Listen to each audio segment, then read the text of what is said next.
ಓಂ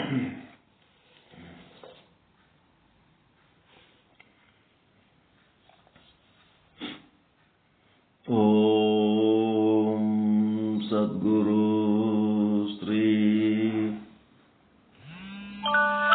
ಶುದ್ಧ ಬ್ರಹ್ಮಣೇ ನಮಃ.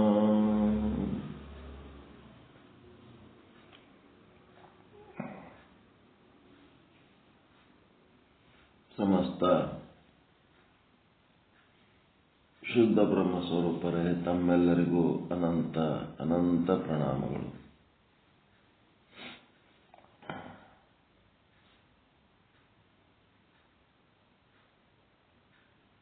ಚಿನ್ಮಯ ಜ್ಞಾನಿ ಚನ್ನಬಸವೇಶ್ವರರ ವಚನ.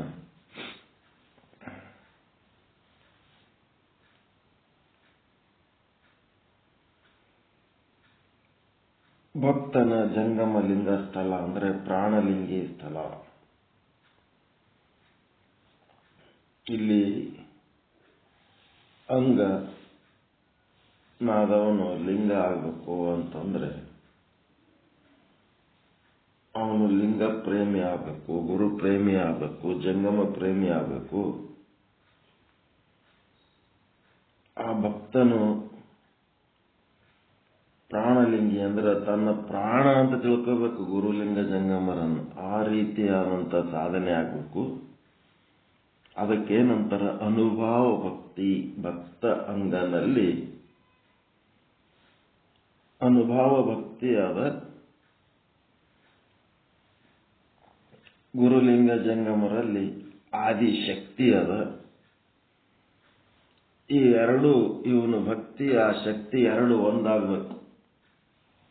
ಎರಡು ಒಂದಾದಾಗ ಅನುಭವ ಭಕ್ತಿ ಆದಿಶಕ್ತಿ ಎರಡು ಒಂದಾದಾಗ ಅವನು ಜಂಗಮ ಲಿಂಗ ಸ್ಥಳ ಆಗ್ತಾನ.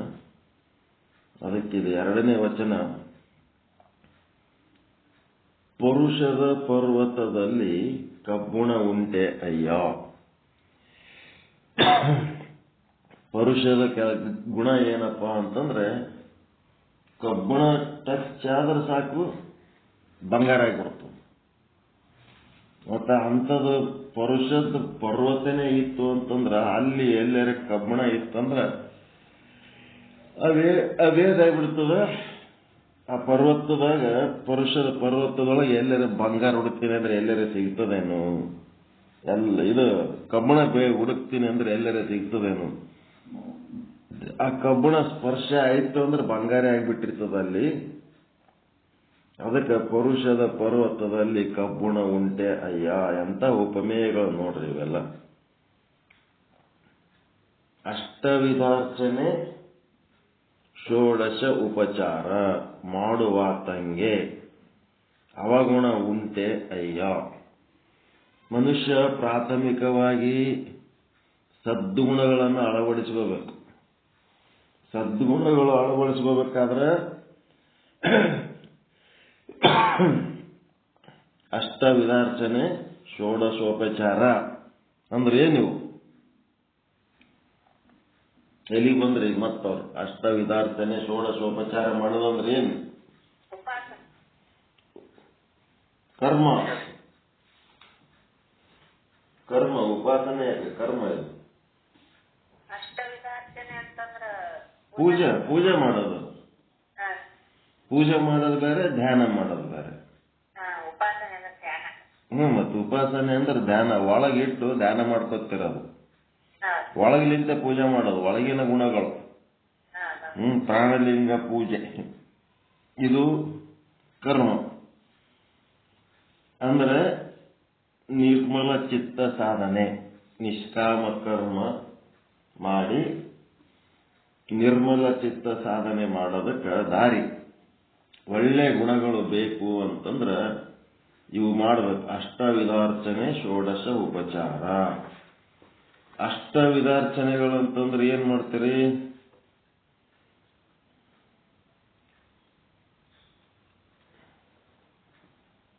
ಅಷ್ಟವಿಧಾರ್ಚನೆಗಳು ಅಂದ್ರ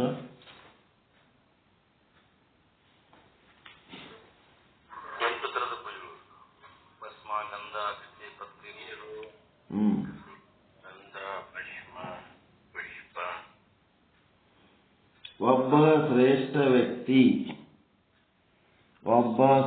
ವ್ಯಕ್ತಿ ಅತಿಥಿಯಾಗಿ ಮನೆಗೆ ಬಂದರೆ, ಒಬ್ಬ ವ್ಯಕ್ತಿ ಬಂದರೆ ಅತಿಥಿಯಾಗಿ ಮನೆಗೆ ಬಂದರೆ ಅತಿಥ್ಯಯನು ಹೇಗೆ ಅವನನ್ನು ಸನ್ಮಾನಿಸುತ್ತಾನೋ. ಅತಿಥ್ಯಯ ಅಂದ್ರೆ ಆ ಮನೆಯ ಯಜಮಾನ, ಮನೆ ಯಜಮಾನ.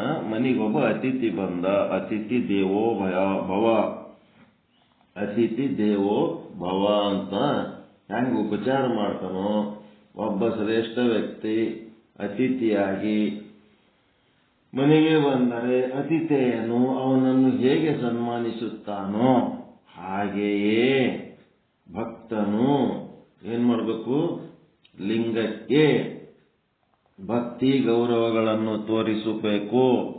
ಭಕ್ತಿ ಗೌರವ ಹೆಂಗೆ ತೋರಿಸ್ಬೇಕಂದ್ರ ಲಿಂಗವನ್ನ ನೀರಿನಲ್ಲಿ ತೊಳೆಯಬೇಕು.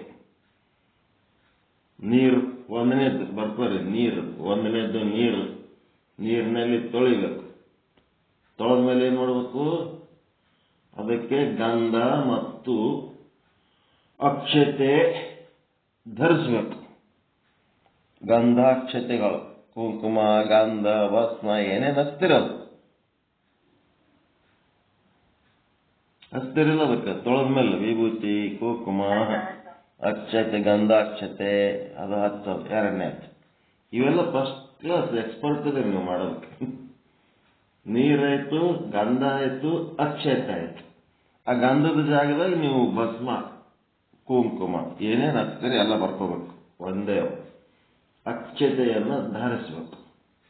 ಮುಂದೇನ್ ಮಾಡಬೇಕು, ಪತ್ರ ಪುಷ್ಪ ಅವೆರಡು, ಹೂವ ಪತ್ರಿ ಎಷ್ಟಾದ್ರು 5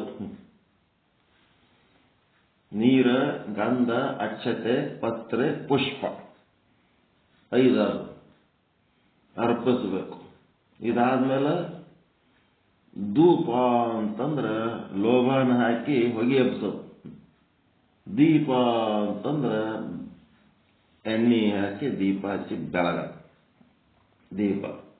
ಈ ರೀತಿ ಏನಾಯ್ತು, ಧೂಪ ದೀಪಗಳ ಬೆಳಗಬೇಕು. ಎಷ್ಟಾದ್ರು ಈಗ 7. 8ನೇದ್ದೇನು, ನೈವೇದ್ಯ ಮಾಡೋದು. ನೀವೇನು ಊಟ ಮಾಡ್ತೀರಿ ಅದರದ್ದು ಒಂದು ಭಾಗ ನಿಂದಪ್ಪ, ಇದು ನೀ ಕೊಟ್ಟ ಪ್ರಸಾದ. ನನ್ನ ಜೀವನದಲ್ಲಿ ಏನು ಉಡ್ಲಕತ್ತೀನಿ ಅದು ನಿನ್ನ ಪ್ರಸಾದ. ನಾನೇನು ಜಗತ್ತು ನೋಡ್ಲಕತ್ತೀನಿ, ನನ್ನ ಕಣ್ಣೊಳಗೆ ಏನು ಬೆಳಕು ಕೊಟ್ಟಿದ್ದಿ ಅದು ನಿನ್ನ ಪ್ರಸಾದ ಅಂತ ದೀಪ ಹಚ್ಚೋದು. ನಾನೇನು ಉಸಿರಾಡಿಸ್ಲಕತ್ತೀನಿ, ಆ ಉಸಿರಾಡಿಸ್ತಾ ಇರುವಂತ ಗಾಳಿ ನಿನ್ನದಪ್ಪ ಅಂತೇಳಿ ಧೂಪ ಹಚ್ಚೋದು. ಪತ್ರೆ ಪುಷ್ಪಗಳನ್ನ ಸಮರ್ಪಿಸುವುದು ಅಂತಂದ್ರೆ ಅವು ಕೋಮಲವಾಗಿರ್ತವ, ಔಷಧೀಯ ವಸ್ತುಗಳು. ಪತ್ರೆ ಪುಷ್ಪಗಳು ಕೋಮಲ ಅದಾವ, ಸುಗಂಧ ಭರಿತ ಅದಾವ, ಔಷಧೀಯ ವಸ್ತುಗಳದಾವ, ವನಸ್ಪತಿಗಳು. ಈ ಬೆಳೆ ಏನೇನು ನಾನು ಉಂಡು ಬದುಕಕತ್ತೀನಿ ಅದೆಲ್ಲ ಅಷ್ಟು ನಿನ್ನ ಪ್ರಸಾದಪ್ಪ ಅಂತೇಳಿ ಒಂದಿಷ್ಟು ಪತ್ರೆ ಪುಷ್ಪಗಳನ್ನ ಅರ್ಪಿಸಬೇಕು. ಮತ್ತು ಅಕ್ಷತೆ ಅಂತಂದ್ರ ವಿನಯ. ಯಾವುದೇ ಅಲ್ಲಿ ಅಕ್ಷತೆ ಲಕ್ಷಣ ಏನಂದ್ರೆ ವಿನಯ.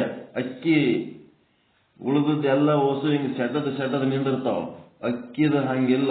ಭತ್ತದ್ದು ಸಸಿ ಹೆಂಗಿರ್ತದ ಅಂತಂದ್ರೆ ಅದು ಬಗ್ಗೆ ಇರ್ತದ.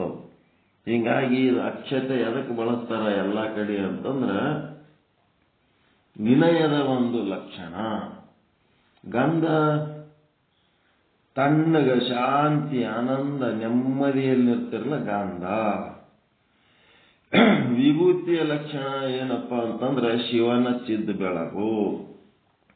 ಕೆಟ್ಟದ್ದನ್ನು ಸುಟ್ಟು ಭಸ್ಮ ಮಾಡಿ ಹಣಿ ಹಚ್ಕೊಳ್ಳೋದು, ಅದು ಶಿವನ ಚಿದ್ದ ಬೆಳಗು. ಮತ್ತೇನಪ್ಪಾ ಅಂತಂದ್ರೆ ಕುಂಕುಮ ಅಂತಂದ್ರೆ ನಿಮ್ಮ ರಕ್ತ ಮತ್ತು ರಕ್ತ ಸಂಬಂಧಿಕರ ಬಲ ಗಟ್ಟಿಮುಟ್ಟಿರಬೇಕು ಅಂದ್ರೆ ಕುಂಕುಮ ಹಚ್ಕೊಳ್ಳೋದು. ಹಿಂಗೆಲ್ಲ ಒಂದೊಂದು ಅರ್ಥ ಅದಾವ. ಇದಕ್ಕೇನಂತಾರ ಅಷ್ಟವಿಧಾರ್ಚನೆ ಅಂತಾರೆ. ನೀವು ಏನು ನಿಮ್ಮ ಉಪಚಾರ ನಿಮ್ಮನ್ನು ನೀವು ಹೆಂಗ್ ಮಾಡ್ಕೋತೀರಿ ಅದ್ರಂಗ ಲಿಂಗಕ್ಕೂ ಉಪಚಾರ ಮಾಡಬೇಕು, ಗುರುವಿಗೂ ಉಪಚಾರ ಮಾಡಬೇಕು, ಜಂಗಮಕ್ಕೂ ಉಪಚಾರ ಮಾಡಬೇಕು. ಈ ರೀತಿ ಉಪಚಾರ ಮಾಡೋದ್ರಿಂದ ಕೆಟ್ಟ ಗುಣಗಳೆಲ್ಲ ಹೋಗಿ ಮಲ ಹೋಗಿ ನಿರ್ಮಲ ಆಗ್ತವ, ಕೆಟ್ಟ ಗುಣಗಳು ಹೋಗಿ ಒಳ್ಳೆ ಗುಣಗಳು ಬರ್ತಾವ. ಈ ರೀತಿ ಯಾರು ಮಾಡ್ತಾರ ಅವರು ಒಳ್ಳೆಯವರು ಅಂತ. ಅವರಲ್ಲಿ ಕಬ್ಬುಣ ಇಲ್ಲ. ಅವರೆಲ್ಲ ಏನಪ್ಪ ಅಂತಂದ್ರೆ ಪೌರುಷದ ಪರ್ವತಗಳು ಅಂತ ಪೂಜೆ ಮಾಡೋರಿಗೆ. ಅಷ್ಟವಿಧಾರ್ಚನೆ ಗೊತ್ತಾಯ್ತಾ?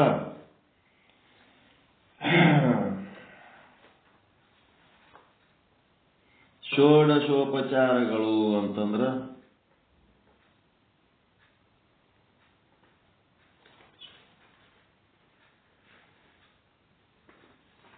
16 ತರ.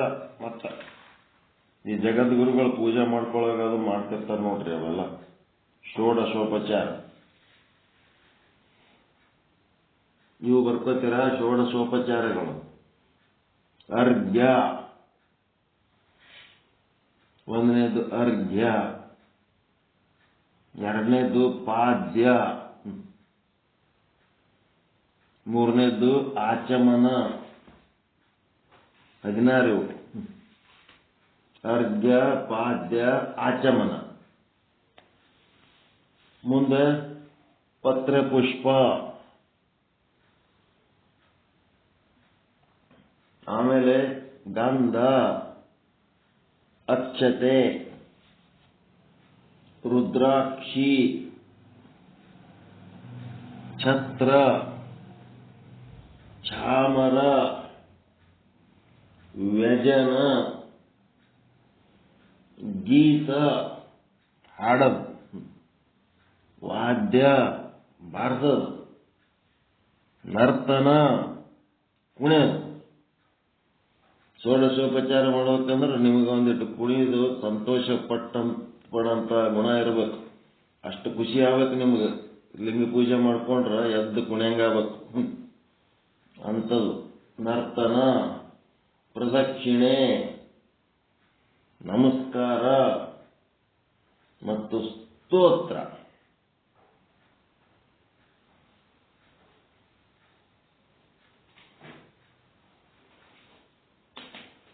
ಷೋಡಶೋಪಚಾರ ಭಕ್ತಿ. ಅರ್ಘ್ಯ ಅಂದ್ರೆ ಏನ್ರಿ?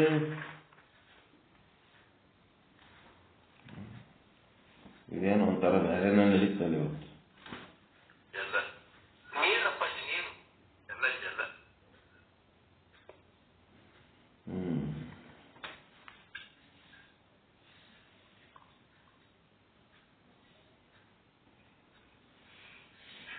ಅರ್ಘ್ಯ ಅಂದ್ರ ಜಲ, ನೀರು. ಅರ್ಘ್ಯ ಅಂತಂದ್ರ ಜಲ, ಬೆಲೆಯುಳ್ಳ. ಅಂದ್ರೆ ಷೋಡಶೋಪಚಾರಗಳಲ್ಲಿ ಒಂದು ಜಲ, ಜಲದಾನ. ನೀರ್ ಬಿಡೋದು, ನೀರು ಕೊಡೋದು, ನೀರಿನ ಕೆಲಸ ಅರ್ಘ್ಯ. ಪಾದ್ಯ ಅಂತಂದ್ರ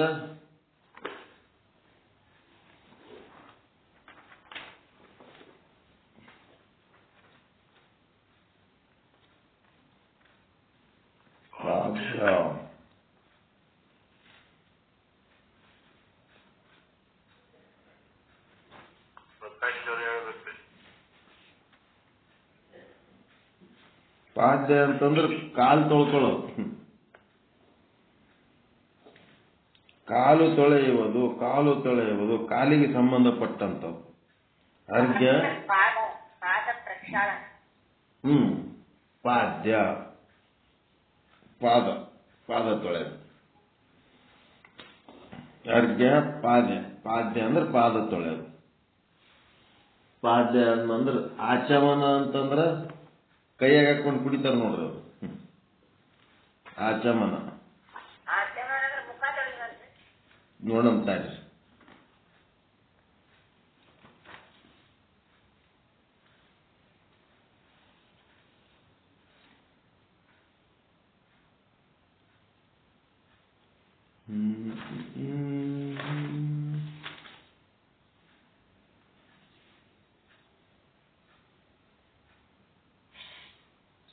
ಅಂಗೈಯಾಗ ನೀರ್ ಹಾಕೊಂಡು ಕುಡಿತಾರ ನೋಡ್ರಿ ಹಿಂಗ. ಅವು ಸಂಧ್ಯಾ ವಂದನೆ ಮಾಡೋ ಟೈಮ್ನಾಗ ಆಚಮನ ತೀರ್ಥ ತಗೊಂಡಂಗೆ ಮಾಡ್ತಾರಲ್ಲ ಅದೇ. ಪಾಡ್ಯ ಅಂದ್ರ ಕಾಲ್ ತೊಳ್ಕೋಬೇಕು, ಷೋಡಶೋಪಚಾರ ಮಾಡ್ಬೇಕಾದ್ರೆ ನೀವು ಸ್ವಚ್ಛ ಇರ್ಬೇಕಂತ. ಕೈಯಾಗ ತೀರ್ಥ ತಗೊಂಡು ಕುಡಿಬೇಕಾದ್ರೆ ಕೈನು ಸ್ವಚ್ಛ ಇರ್ಬೇಕು. ಅರ್ಘ್ಯ ಅಂದ್ರೆ ನೀರ್ ತಗೊಂಡು ಎಲ್ಲ ಮಾಡಿ ತೊಳ್ಕೋಬೇಕು, ಆ ಲಿಂಗಕ್ಕೂ ತೊಳಿಬೇಕು, ಎಲ್ಲ ಏನೇನೋ ಮಾಡಿರ್ತಾರ ಹಿಂಗೆಂತ. ಅದಕ್ಕೆಲ್ಲ ಕಲಿಬೇಕಂತಂದ್ರ ನಮ್ಮ ಯಾರ ಬಳಿ ಹೋಗ್ಬೇಕು? ಕಂಬಿ ಗುರುಗಳ ಬಳಿ ಹೋಗ್ಬೇಕು. ಎಲ್ಲ ಕಲಿಸ್ತಾರೆ.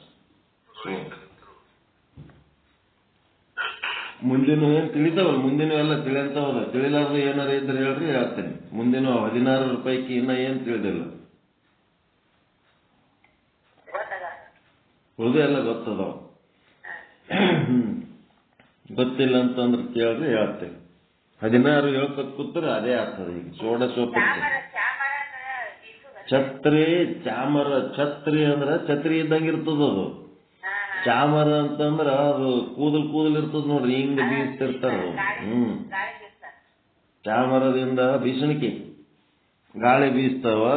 ಇಲ್ಲಂದ್ರೆ ಸೊಳ್ಳೆ ನೊಣ ಬರ್ಲಾರ್ದಂಗ ಕಾಯ್ತಾವ, ಹಿಂಗ್ ಜಾಡಿಸ್ತಿರ್ತಾರ. ಏನ್ರಿ ರುಜನ, ವ್ಯಜನ, ರುಜನ.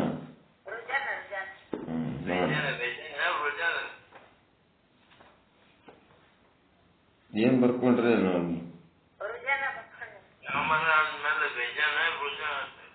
ನೋಡಂತ. ಅದೇ ಮತ್ತ ಹಿಂದೂ ಇವು ಕೆದರಿ ನೋಡಿಲ್ಲ. ಮತ್ ಇವತ್ತನು ವ್ಯಜನ ವ್ಯಂಜನ ಅಂತದಲ್ಲ, ವ್ಯಂಜನದ ಬದಲಿ 0 ತೆಗೆದ್ರೆ ವ್ಯಜನ. ವ್ಯಜನ ಅಂತಂದ್ರ ಏನಪ್ಪ?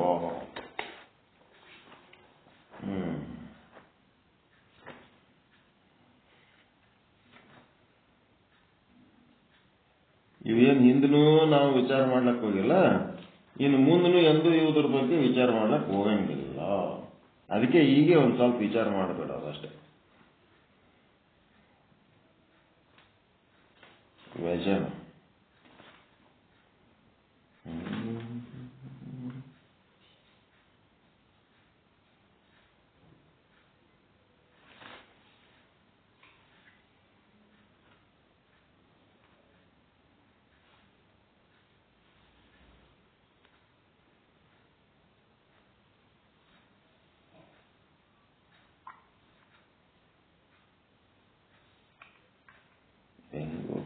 ವ್ಯಂಜನ.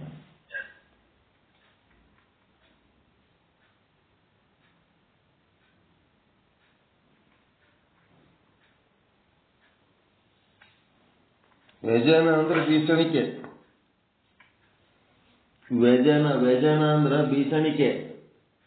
ಚಾಮರ ಅಂದ್ರ ಅದು ಬರೇ ಕೂದಲ್ ಇರ್ತದ. ಅದು ಹಿಂಗ ಇದು ಮಾಡಿದ್ರ ಗಾಳಿ ಹತ್ತಂಗಿಲ್ಲ ಅದಕ್ಕ. ನೊಣ ಸೊಳ್ಳೆ ಬರಂಗಿಲ್ಲ ಅಲ್ಲಿ. ಇವು ನೊಣ ಬಂದು ಅಂತಂದ್ರೆ ಗಾಳಿ ಬೇಕಾ ಜಾಡಿಸ್ಲಕ್ಕ? ನೊಣ ಮೇಲೆ ಬರ್ಲಕತ್ತಿದ್ದು ಅಂದ್ರೆ ಅವಕ್ಕೆ ಏನ್ ಮಾಡ್ತೀರಿ? ಒಂದ್ ರಟ್ ತೊಗೊಂಡು ಹಿಂಗ್ ಜಾಡಿಸ್ತಿರಿಲ್ಲ, ಬರ್ಲಾರ್ದಂಗ. ಹಂಗ ಇದೇನದ ಕಂಟಿನ್ಯೂಸ್ ಅದಕ್ಕೊಂದು ಚಾಮರ. ವ್ಯಜನ ಅಂದ್ರೆ ಬೀಸಣಿಕೆ. ಛತ್ರ ಅಂದ್ರೆ ಛತ್ರಿ, ಅದೇನ್ ತೊಂದ್ರೆ ಇಲ್ಲ. ಚಾಮರ ಅಂದ್ರೆ ಹಿಂಗ್ ಉದ್ದಕ್ಕೆ ಕೂದಲಿದ್ದಂಗೆ ಇರ್ತಾವ. ಒಂದು ಮಳ ಕೂದಲಿರ್ತಾವ ಅದಕ್ಕೆ ಮುಂದ, ಅದು ಹಿಡಿದು ಹಿಂಗ ಜಾಡಿಸ್ತಿರ್ತಾರ. ಅದೇನಂತಂದ್ರ ಧೂಳು ಜಾಡಿಸ್ಲಕ್ಕೂ ಬರ್ತದ. ಮತ್ತೆ ಇವು ಏನು ನೊಣಗಳು ಅವು ಮೇಲೆ ಮೂಗಿನ ಮೇಲೆ ಮಾರಿ ಮೇಲೆ ಬರ್ತಿದ್ವು ಅಂದ್ರೆ ಅವು ಬರ್ಲಾರ್ದಂಗೆ ಕಾಯೋದು, ಅದು ಚಾಮರ. ವ್ಯಜನ ಅಂದ್ರೆ ಬೀಸಣಿಕೆ.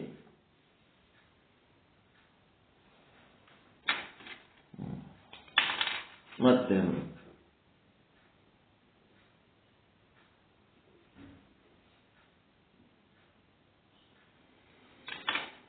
ಮತ್ತೇನ್ ಪ್ರಶ್ನೆ? ಏನ್ರಿ ಗೊತ್ತದವ್ರಿ? ನರ್ತನ ಮಾಡ್ತಾರೆ ದೇವ್ರ ಮುಂದೆ? ಹಾಡೋದಂದೇ ಗೊತ್ತದ, ಕುಣಿಯೋದು ಗೊತ್ತಿಲ್ಲ. ಕುಣಿಯೋದು ಕಲಿಬೇಕು.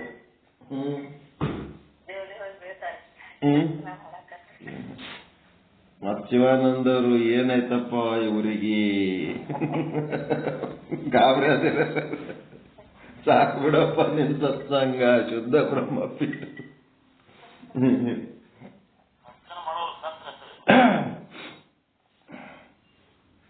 ಇಲ್ಲಿ ನಮ್ಮ ಮನೆ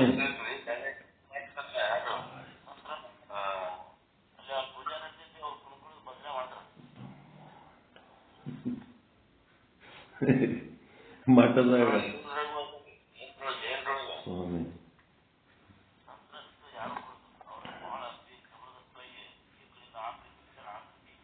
ನರ್ತನ ಅಂತಂದ್ರೆ ಅದೇನು ಶಾಸ್ತ್ರೀಯವಾಗಿ ಒಳ್ಳೆ ಭರತನಾಟ್ಯ ಮಾಡ್ದಂಗೆ ಮಾಡೋದಲ್ಲ, ಆನಂದವಾಗಿ ಕುಣಿಯೋದು.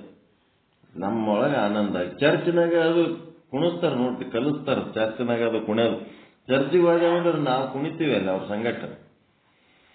ಮತ್ತು ಕುಣಿಯೋದ್ರಾಗ ಮಹತ್ವ ಕೊಟ್ಟ ಸ್ವಾಮೀಜಿಗಳು ಇಲ್ಲಿ ನಮ್ಮ ವೀರಶೈವ ಧರ್ಮದಾಗ ಕುಣಿಯೋದಕ್ಕೆ ಯಾರು ಮಹತ್ವ ಅಷ್ಟೊಂದು ಕೊಟ್ಟಿಲ್ಲ. ನಾನು ನೋಡಿದಂಗ ಈ ಚಿತ್ರದುರ್ಗದ ಶಿವಮೂರ್ತಿ ಸ್ವಾಮಿಗಳದಾರಲ್ಲ, ಅವ್ರು ಏನ್ ಮಾಡ್ಯಾರ, ಈ ನರ್ತನ ಮಾಡಿಸ್ತಾರೆ ಪ್ರಾರ್ಥನೆ ಮಾಡಿಸುವಾಗ. ಅದೇನು ಸಹಜ ಶಿವಯೋಗ ಅಂತದಲ್ಲ, ಆ ಸಹಜ ಶಿವಯೋಗ ಮಾಡಿಸ್ತಿದ್ರಲ್ಲ, ಅಲ್ಲಿ ಏನ್ ಮಾಡ್ತಾರ, ಅಂಬೀಗ ನಾ ನಿನ್ನ ನಂಬಿದೆ ಅಂತೇಳಿ ಹಾಡೋ ಟೈಮ್ನೊಳಗೆ ಎಲ್ಲರಿಗೂ ಕುಣಿಸ್ಬಿಡ್ತಾರೆ. ಅವರು ಕುಣಿತಾರೆ, ಎಲ್ಲರಿಗೂ ಕುಣಿಸ್ತಾರೆ.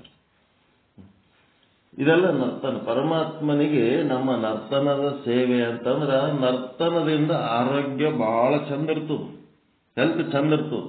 ಅದಕ್ಕೆ ನರ್ತನ ಮಾಡೋದು ಕಲಿಬೇಕು, ಅಂತ ಕುಣಿಬೇಕು, ಜಂಪ್ ಹೊಡಿತಿರ್ಬೇಕು.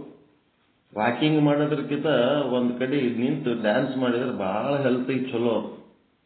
ಅದಕ್ಕೇನು ಭಾಳ ಜಾಗ ಬೇಕಾಗಿಲ್ಲ ಡ್ಯಾನ್ಸ್ ಮಾಡ್ಲಕ್ಕೆ. ವಾಕಿಂಗ್ ಮಾಡ್ಬೇಕಾದ್ರೆ ಬಹಳ ಉದ್ದನ ಜಾಗ ಬೇಕಾಗ್ತದೆ. ನರ್ತನ ಮಾಡ್ಲಿಕ್ಕೆ ಇಟ್ಬೇಕು. ಆ ವಾಕಿಂಗಿಂದ 10 ಪಟ್ಟು ಲಾಭ ಆಗ್ತದೆ ನರ್ತನ. ಏನ್ ಮಾಡಿದ್ರು ಅದು ದೇವ್ರ ಮುಂದೆ ಸೇವೆ ಅಂತೇಳಿ ಮಾಡೋದ್ರ ಜೊತೆಗೆ ತನಗೆ ಆರೋಗ್ಯ ಚೆನ್ನಾಗಿರ್ತದೆ. ಅವೇನು ಮೇಕಪ್ ಮಾಡ್ಕೊಳ್ಳವು ಅವು ಏನೇನು ಬೇಕಾಗಿಲ್ಲ. ಯಾರು ನರ್ತನ ಮಾಡ್ತಾರೋ ಅವರು ನಿರಾಭರಣ ಸುಂದರರಾಗಿರ್ತಾರೆ. ಅಷ್ಟು ಚಂದ ಇರ್ತದೆ ಅವ್ರ ಆರೋಗ್ಯ. ಹಿಂಗಾಗಿ ಅಷ್ಟವಿಧಾರ್ಚನೆ ಷೋಡಶೋಪಚಾರ ಮಾಡುವಾತಂಗೆ ಅವಗುಣ ಉಂಟೆ ಅಯ್ಯ. ಅವರೆಲ್ಲರೂ ಪರುಷದ ಪರ್ವತದಲ್ಲಿ ಇಲ್ಲದಂತ ಕಬ್ಬುಣ ಇದ್ದಂಗಿರ್ತಾರ. ಅವ್ರು ಪರುಷದ ಪರ್ವತವೇ ಆಗಿರ್ತಾರ. ಪರುಷದ ಪರ್ವತ ಅಂದ್ರೆ ಸದ್ಗುಣಗಳ ಖಣಿಯಾಗಿರ್ತಾರ ಅವ್ರು. ಅದ್ರೊಳಗ ಕಬ್ಬುಣ ಇರಂಗಿಲ್ಲ ಅಂತಂದ್ರೆ ಅವರೊಳಗೆ ಅವಗುಣಗಳು ಇರಂಗೇ ಇಲ್ಲ. ಇದು ಕಾರಣವಾಗಿ ಭಕ್ತ ಕಾಯ ಮಮ ಕಾಯವಯ್ಯ ಕೂಡಲ ಚನ್ನ ಸಂಗಮ ದೇವ. ಆ ಒಂದು ಭಕ್ತನ ಕಾಯ ಯಾರ ಕಾಯ? ಗುರುಲಿಂಗ ಜಂಗಮರ ಕಾಯ. ಮಮ ಕಾಯವಯ್ಯ, ನಮ್ಮದಪ್ಪ ಅದು, ನಮ್ಮ ವಸ್ತು ಅಂತಾರಿಲ್ಲ. ಇಲ್ಲಿ ಪ್ರಾಣಲಿಂಗಿ ಅಂತಂದ್ರೆ ಲವ್. ಎಂಥದು? Divine love. ಎಂಥ ದೈವಿ ಪ್ರೇಮ, ದಿವ್ಯ ಪ್ರೇಮ. ಈ ದಿವ್ಯ ಪ್ರೇಮದೊಳಗೆ ಏನದ? ಪ್ರೇಮಿಯ ದೇಹ ಅವಂದು ದೇಹ ಈಕಿದಂತ ತಿಳ್ಕೊಂಡಿರ್ತಾನೆ, ಈಕಿ ದೇಹ ಅವನಂತ ತಿಳ್ಕೊಂಡಿರ್ತಾರ ಇಲ್ಲ? ಹೌದಿಲ್ರಿ? ತನು ಮನ ಅವೇನದ ಸ್ಥೂಲ ಸೂಕ್ಷ್ಮ ಕಾರಣ ಶರೀರಗಳೆಲ್ಲ ಸಮರ್ಪಣೆ ಆಗಿರ್ತದ ಇಲ್ಲ?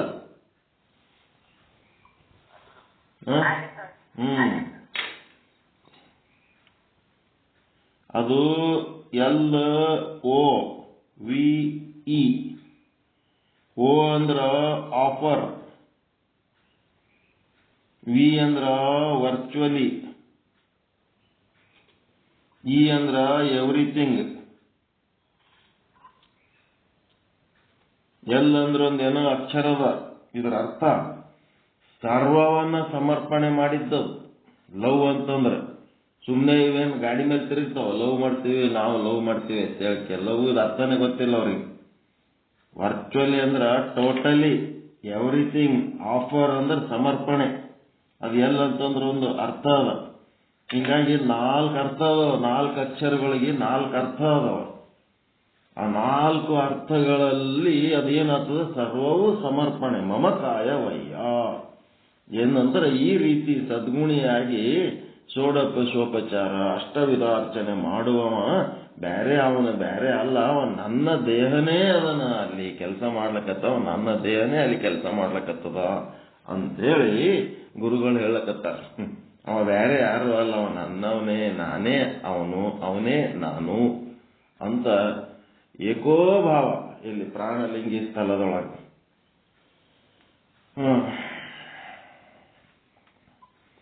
ಅನುಭಾವ ಭಕ್ತಿಯನ್ನು ಆದಿಶಕ್ತಿಯನ್ನಾಗಿ ಮಾಡಿಕೊಳ್ಳುವಂಥದ್ದು ಸದ್ಗುಣಗಳದು. ಅಂದ್ರೇನು? ನಿಷ್ಕಾಮ ಕರ್ಮ ಮಾಡಿ, ಗುರುಲಿಂಗ ಜಂಗಮರಲ್ಲಿ ನಿಷ್ಕಾಮ ಕರ್ಮ ಮಾಡಿ, ಷೋಡಶೋಪಚಾರ ಅಷ್ಟವಿಧಾರ್ಚನೆ ಮಾಡಿ, ನಿರ್ಮಲ ಚಿತ್ತ ಸಾಧನೆಯನ್ನ ಮಾಡುವಂತ ಒಂದು ವಿಚಾರ ಇದು ಭಕ್ತನ ಜಂಗಮ ಲಿಂಗ ಸ್ಥಳದೊಳಗ ಹೇಳ್ತಾರ. ಇಲ್ಲಿ ಅನುಭವ ಭಕ್ತಿ ಆದಿಶಕ್ತಿಯಾಗಿ ಪರಿವರ್ತನೆ ಆಗ್ತದೆ. ಇದೇನು ಸಣ್ಣದಿಲ್ಲ, ಇದು ಬಹಳ ದೊಡ್ಡ ಚಾಪ್ಟರ್ ಅದ. ಈ ಚಾಪ್ಟರ್ ಹಂಗೇ ಒಂದಿಷ್ಟು ದಿವಸ ನಡೀತದೆ. ಇವತ್ತಿನ ವಚನ ಚಲೋ ಅದಲ್ರಿ. ಪರುಷದ ಪರ್ವತದಲ್ಲಿ ಕಬ್ಬುಣ ಉಂಟೆ ಅಯ್ಯ, ಅಷ್ಟವಿಧಾರ್ಚನೆ ಷೋಡಶೋಪಚಾರ ಮಾಡುವಾತಂಗೆ ಅವಗುಣ ಉಂಟೆ ಅಯ್ಯ. ಇಂಥವೆಲ್ಲ ಪೂಜಾ ಪಾಠ ಮಾಡ್ಕೋತಿದ್ದವ ಕೆಟ್ಟ ಮನುಷ್ಯ ಇರ್ಲಕ್ಕೆ ಸಾಧ್ಯನೇ ಇಲ್ಲ.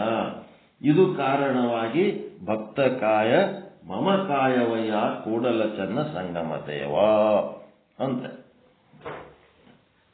ಭಕ್ತ ಅವರು ಬೇರೆ ಅಲ್ಲವೇ ಅಲ್ಲ, ನಾಲ್ಕು ಒಂದೇ ಅವು. ಗುರು, ಲಿಂಗ, ಜಂಗಮ, ಭಕ್ತ, ಶಿಷ್ಯ. ಅವೇನದವ? ಎಲ್ಲ ಒಂದೇ ಅವು. ಒಂದೇ ತತ್ವಕ್ಕಾಗಿ ತಮ್ಮ ಇಡೀ ಜೀವನವನ್ನು ಮುಡುಪಾಗಿಟ್ಟಂತವ್ರು. ಒಂದೇ ತತ್ವಕ್ಕೆ ಹೌದಲ್ರಿ ಅವರು. ಲಿಂಗನೇ ತತ್ವ ಅಲ್ಲ ಅವರಿಗೆ. ಗುರುವಿಂದನೂ ಲಿಂಗನೇ, ಜಂಗಮಂದು ಲಿಂಗನೇ, ಭಕ್ತಂದು ಲಿಂಗನೇ, ಶಿಷ್ಯಂದು ಲಿಂಗನೇ. ಎಲ್ಲರೂ ಲಿಂಗಕ್ಕಾಗಿ ಅಂಗಲಿಂಗವಾಗುವುದಕ್ಕಾಗಿ ಸಾಧನೆ ಮಾಡ್ತಾ ಇರೋಂಥವ್ರು.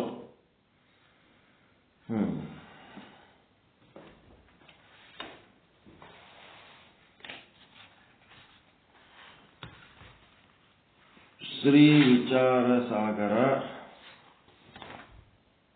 ಸಾಧಿ ಸಾಧು ನಿಶ್ಚಲದಾಸ್ಜಿಯವರ ಕೃತಿ.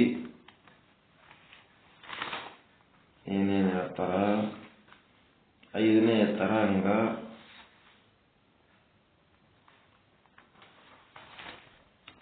ಮಧ್ಯಮ ಅಧಿಕಾರಿ, ಅದೃಷ್ಟಿ ಮಹಾರಾಜರಿಗೆ ಉಪದೇಶ, 233ನೇ ವಿಷಯಾಂಕ, ಸತ್ತಾತ್ರಯಗಳು, ವ್ಯಾವಹಾರಿಕ ಸತ್ತ, ಪ್ರಾತಿಭಾಸಿಕ ಸತ್ತ, ಪಾರಮಾರ್ಥಿಕ ಸತ್ತ. ಈ ಸತ್ತಗಳು ಸತ್ಯ ಅಲ್ಲ, ಮಿಥ್ಯ. ಆದರೆ ಇವು ಸತ್ಯದಂತೆ ತೋರುತ್ತವೆ. ಇದಕ್ಕ ಚೌಪಾಯಿ ಯಾವುದು? 148ನೇ ಚೌಪಾಯಿ ಒಳಗೆ ಈ ಅರ್ಥವನ್ನು ವಿಶ್ಲೇಷಣೆ ಮಾಡ್ಲಿಕ್ಕತ್ತಾರ.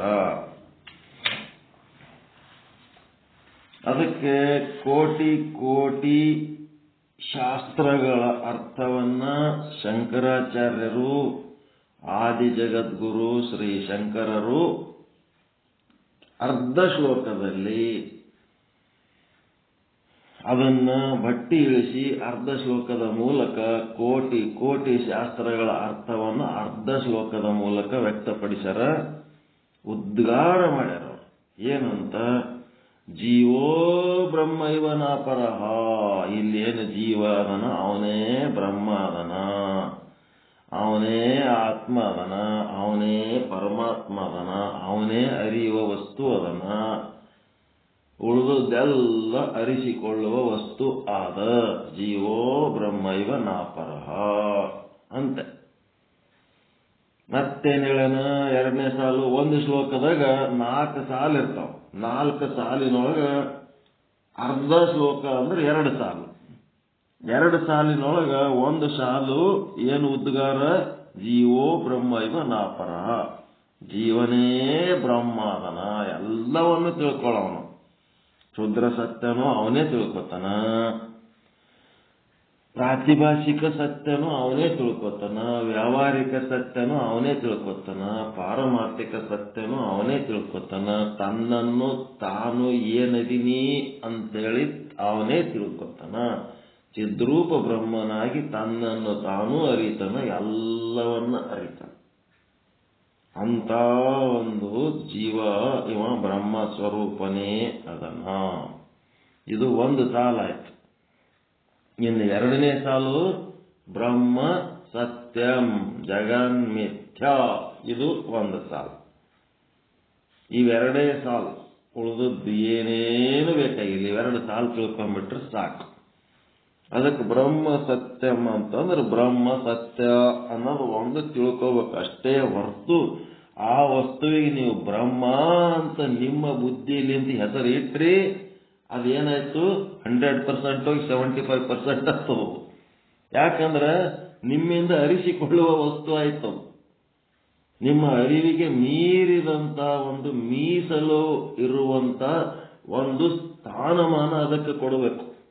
ನಿಮ್ಮ ಮನಸ್ಸು, ವಿಚಾರ, ನಿಮ್ಮ ಭಾವ, ನಿಮ್ಮ ಶಬ್ದಗಳು, ನಿಮ್ಮ ಶಾಸ್ತ್ರಜ್ಞಾನ, ಇದು ಯಾವುದಕ್ಕೂ ಏನ್ ಮಾಡಬೇಕು, ಅದಕ್ಕೆ ಆರೋಪ ಮಾಡಬಾರ್ದು. ಅದು ಏನೇನು ಇಲ್ಲದ, ಏನೇನು ಅಲ್ಲದ, ಎಲ್ಲವೂ ತಾನೇ ಆಗಿದ್ದು ಏನೇನು ಅಲ್ಲದ, ತನ್ನಲ್ಲಿ ಏನೂ ಇಲ್ಲದಂತಿದ್ದು ಎಲ್ಲವೂ ತನ್ನೊಳಗಿದ್ದು ಏನೂ ಇಲ್ಲದಂತಿರುವಂಥದ್ದು ಅಂತ ಒಂದು ವಸ್ತು. ಆ ವಸ್ತುವಿಗೆ ನೀವು ಏನರ ಶಿವ ಅಂದ್ರಿ, ಬ್ರಹ್ಮ ಅಂದ್ರಿ ಅಂತಂದ್ರೆ ಅದರದ್ದು ಏನಾಯ್ತು, ಸ್ಥಾನಮಾನ ಕೆಳಗಿಳಿದ್ಬಿಡ್ತು. ಅಷ್ಟು ಪವಿತ್ರ ಅದ, ಅಷ್ಟು ನಿರ್ಮಲ ಅದ, ಅಷ್ಟು ರಿಸರ್ವ್ ಅದ. ಅಂತ ರಿಸರ್ವ್ ಇರೋಂಥ ವಸ್ತುವಿಗೆ ನಾವೇನಾರ ಅಂದೆವು ಪಾರಮಾರ್ಥಿಕ ಸತ್ತ ತಿಳಿದ್ಬಿಡ್ತದ. ಪಾರಮಾರ್ಥಿಕ ಸತ್ತ ಅಂದ್ರೆ ನಿಮ್ಮ ಬುದ್ಧಿಗೆ ತಿಳಿದಷ್ಟು ಅಷ್ಟೇ ಅದು ಪಾರಮಾರ್ಥಿಕ ಸತ್ತ. ಈ ಪಾರಮಾರ್ಥಿಕ ಸತ್ತದಿಂದ ಮೀರಿದ್ದುದು ನಿಮ್ಮ ಶಬ್ದ ನಿಮ್ಮ ಬುದ್ಧಿಗೆ ತಿಳಿದಂಥದ್ದು ಅಷ್ಟೇ ಅದು. ಹೀಗಾಗಿ ಈ ಪಾರಮಾರ್ಥಿಕ ಸತ್ತ ಏನ್ ಮಾಡಬೇಕು, ಇವೆಲ್ಲ ಎದುರಾಗಿ ಬರ್ತಾವ. ಇವು ಬ್ರಹ್ಮ ಸತ್ಯ ಅಂತಂದ್ರೆ ಅದು ಅತ್ಯಂತ ನಿರ್ಮಲವಾದಂತ, ನಿಶ್ಚಲವಾದಂತ, ನಿರ್ವ್ಯಾಪಾರಿ ಉಳ್ಳಂತ, ಏನೇನು ಇಲ್ಲದಂತ, ಏನೇನು ಅಲ್ಲದಂತ ಒಂದು ವಸ್ತು. ಅದು ಏನದ, ಕಲ್ಪಿತ ಅಲ್ಲದು, ಅಕಲ್ಪಿತನೂ ಅಲ್ಲ, ಕಲ್ಪಿತ ಅಕಲ್ಪಿತಕ್ಕೆ ದಾಟಿ ಹೋಗಿದ್ದುದು. ಅದು ಆಕಾರ ನಿರಾಕಾರಕ್ಕೂ ಮೀರಿದ್ದು, ಶಬ್ದ ನಿಶ್ಶಬ್ದಕ್ಕೂ ಮೀರಿದ್ದು,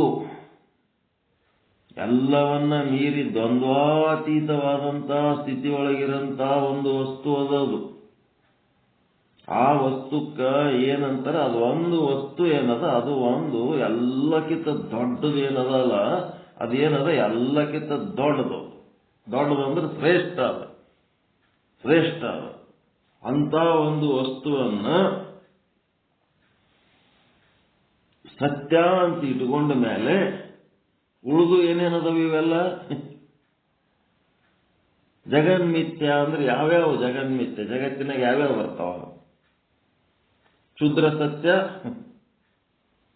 ಪ್ರಾತಿಭಾಷಿಕ ಸತ್ಯ, ವ್ಯಾವಹಾರಿಕ ಸತ್ಯ, ಪಾರಮಾರ್ಥಿಕ ಸತ್ಯ. ಈ ಪಾರಮಾರ್ಥಿಕ ಸತ್ಯನೂ ಮನುಷ್ಯನ ಬುದ್ಧಿಗೆ ಸೀಮಿತವಾದಂತ ಸತ್ಯ ಇದು. ಮ್ಯಾಕ್ಸಿಮಮ್ ತಿಳ್ಕೊಂಡದ್ದು ನೀವು, ಮ್ಯಾಕ್ಸಿಮಮ್ ನಿಮ್ಮ ಬುದ್ಧಿಗೆ ಏನ್ ಮ್ಯಾಕ್ಸಿಮಮ್ ತಿಳಿದದ್ದು ಅದೇ ಪಾರಮಾರ್ಥಿಕ ಸತ್ಯ.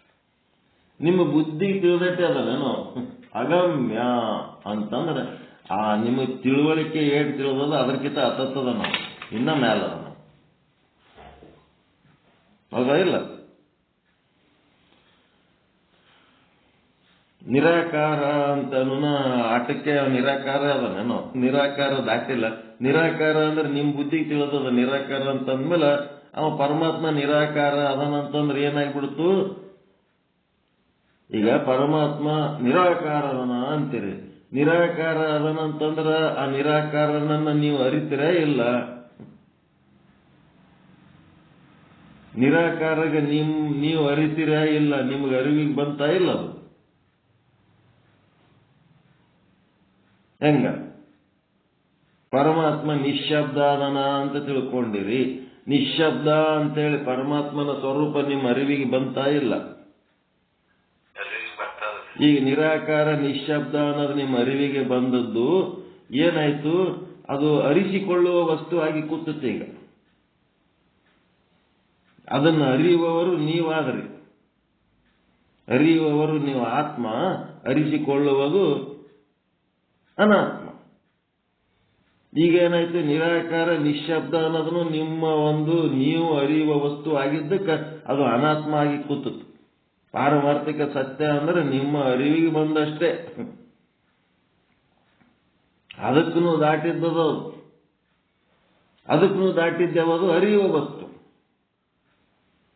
ಈಗ ಯಾರು ಅರಿಲಕತ್ತಾರ ಅದಕ್ಕೆ ನಿರಾಕಾರ ಅಂತ? ನಿಶ್ಶಬ್ದ ಅಂತ ಅದನ್ನು ಯಾರು ಅರಿಲಕತ್ತಾರ? ಈಗ ನೀವೇ. ನೀ ಅರಿಯುವವರೇನು ಅದಿರಲ್ಲ, ನೀವೇ ಜೀವರೇ, ನೀವು ಅದನ್ನು ಅರಿತಿರಲ್ಲ.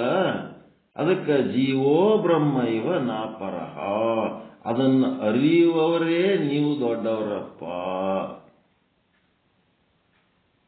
ಅರಿಸಿಕೊಳ್ಳುವುದು ಅದು ಅನಾತ್ಮ, ಅರಿಯುವವರು ನೀವು ಆತ್ಮ. ಅರಿಯುವವರು ನೀವು, ನೀವೇ ಆತ್ಮ, ಅದು ಅರಿಸಿಕೊಂಡು ಅನಾತ್ಮ. ಎಲ್ಲಿ ತನಕ ನೀವು ಅರಿಕೋತ ಹೋಗ್ತೀರಿ, ಅದು ಎಲ್ಲಿ ತನಕ ಅರಸ್ಕೋತ ಹೋಗ್ತದೋ ಅದೆಲ್ಲ ಅನಾತ್ಮ ಹಾಕೋತ ಹೋಗ್ತದ. ನೀವು ಅರ್ಕೋತ ಹೋದಂಗೆಲ್ಲ ನೀವೇ ಬ್ರಹ್ಮ ಆಗ್ತೀರಿ. ಹೆಂಗದ ಆಟ? ಪಾರಮಾರ್ಥಿಕ ಸತ್ತಾದ ತಿಳಕೆ ಅದನ್ನ ಸಪರೇಟ್ ಇಟ್ಟು ಅದನ್ನೇ ಶ್ರೇಷ್ಠ ಮಾಡಿ ನೀವೇನಾದ್ರಿ? ಪರಮಾತ್ಮ ನಿಶ್ಶಬ್ದದನ, ಪರಮಾತ್ಮ ನಿರಾಕಾರದನ, ಆಯ್ತು. ಅದನ್ನೊಂದು ಸಪರೇಟ್ ಬಿಟ್ಟಿಗೆ ಅದಕ್ಕೊಂದು ದೊಡ್ಡ ಸ್ಥಾನಮಾನ ಕೊಟ್ಟು ನಿಮ್ಮ ಸ್ಥಾನಮಾನ ಯಾಕಡೆ ಹೋಯ್ತು? ಅವ ನಿರಾಕಾರ ಅದನ ಅಂತೇಳಿ ಅರಿಯುವವರು ನೀವಾದಾಗ, ಅದು ನಿಮ್ಮಿಂದ ಅರಿಸಿಕೊಳ್ಳುವುದು ಆದಾಗ ಏನಾಯ್ತು? ನೀವೇ ಪರಮಾತ್ಮ. ನಿಮ್ಮಿಂದ ಭಿನ್ನವಾದಂತ ಪರಮಾತ್ಮ ಮತ್ತೊಬ್ಬ ಇರ್ಲಕ್ ಸಾಧ್ಯನೇ ಇಲ್ಲ.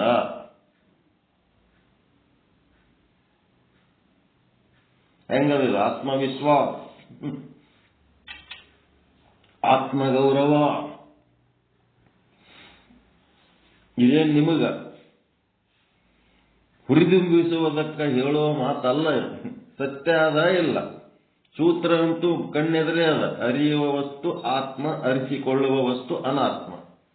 ಪರಮಾತ್ಮ ನಿರಾಕಾರ ಅದನ ಅಂತಂದಾಗ ನಿಮಗೆ ನಿರಾಕಾರ ಅನ್ನುವ ಮಟ್ಟಿಗೆ ನಿಮಗೇನು ಅರಿವಿಗೆ ಬಂದದ, ಅದು ಅರಿಸಿಕೊಳ್ಳುವ ವಸ್ತು ಆಗಿರುವುದರಿಂದ ಅದು ಅನಾತ್ಮ ಆಯಿತು. ಅದನ್ನು ಅರಿಯುವುದರಿಂದ ನೀವೇ ಆತ್ಮ ಆದ್ರಿ. ಹೀಗಾಗಿ ಏನಾಯ್ತು? ನಾಲ್ಕು ಸತ್ಯಗಳು ಮಿಥ್ಯನೆ. ಜಗನ್ಮಿಥ್ಯ ಅಂತಂದ್ರ ಪ್ರಾತಿಭಾಸಿಕ ಸತ್ಯನೂ ಮಿಥ್ಯನೆ, ನಿಮ್ಮಿಂದ ಅರಿಸಿಕೊಳ್ಳೋದು. ವ್ಯಾವಹಾರಿಕ ಸತ್ಯನೂ ಮಿಥ್ಯನೆ.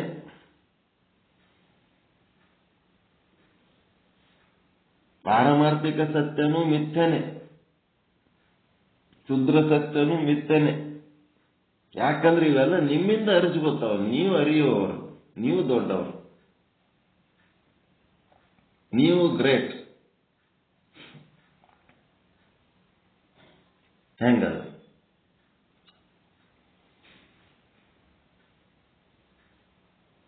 ಏನ್ರಿ?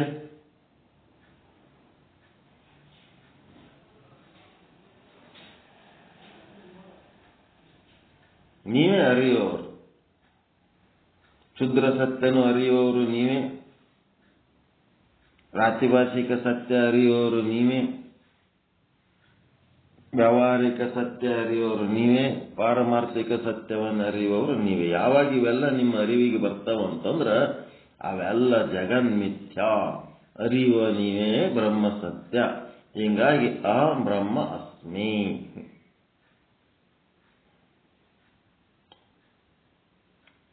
ಒಪ್ಕೊತದ ಮನಸ್ಸು? ಇಲ್ಲ ಅದ್ಯಾಂಗ್ರಿ ಅಂತೂ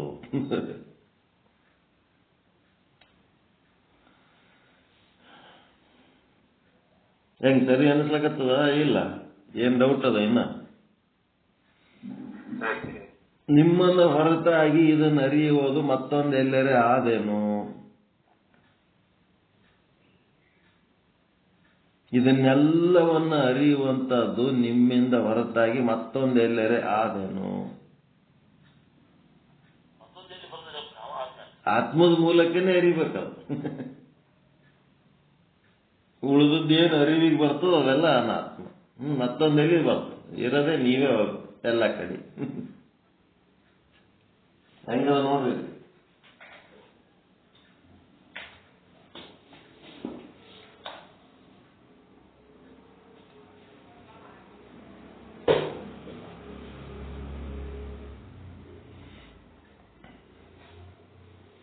ಯಾರಿಗೆ ಏನು ಅನುಭವ ಆಗ್ಲಿಕ್ಕತ್ತದ, ಏನಾರ ತಕರಾರು ಇತ್ತಂದ್ರ ಹೀಗೆ ಮಾತಾಡ, ಮತ್ತೆ ಮುಂದೆ ಹೋಗ್ತೀವಿ ನಾವು.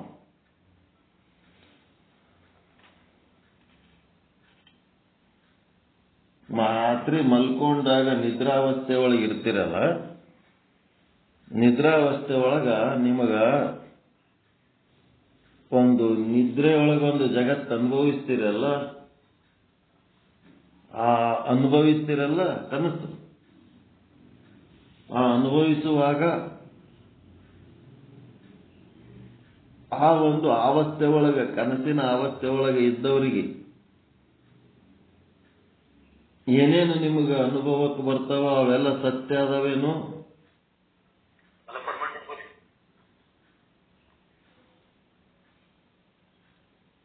ಕನಸಿನೊಳಗಿನ ವಸ್ತುಗಳು ಸತ್ಯ ಅದಾವೇನು?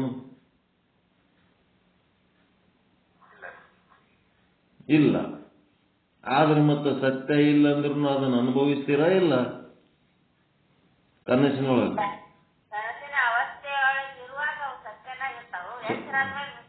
ಎಚ್ಚರ ಆದ್ಮೇಲೆ ಮಿಥ್ಯ ಆಗ್ತಾವ. ಸ್ವಪ್ನಾವಸ್ಥೆ ಒಳಗಿದ್ದವನಿಗೆ ಸ್ವಪ್ನವೇ ಸತ್ಯ. ಅಲ್ಲಿ ಏನಾಯ್ತು, ಮಿಥ್ಯಾ ವಸ್ತುಗಳು ಸತ್ಯವಾಗಿ ತೋರಿಸುವಂಥದ್ದು ಯಾವುದಾದ್ರು ತತ್ವ?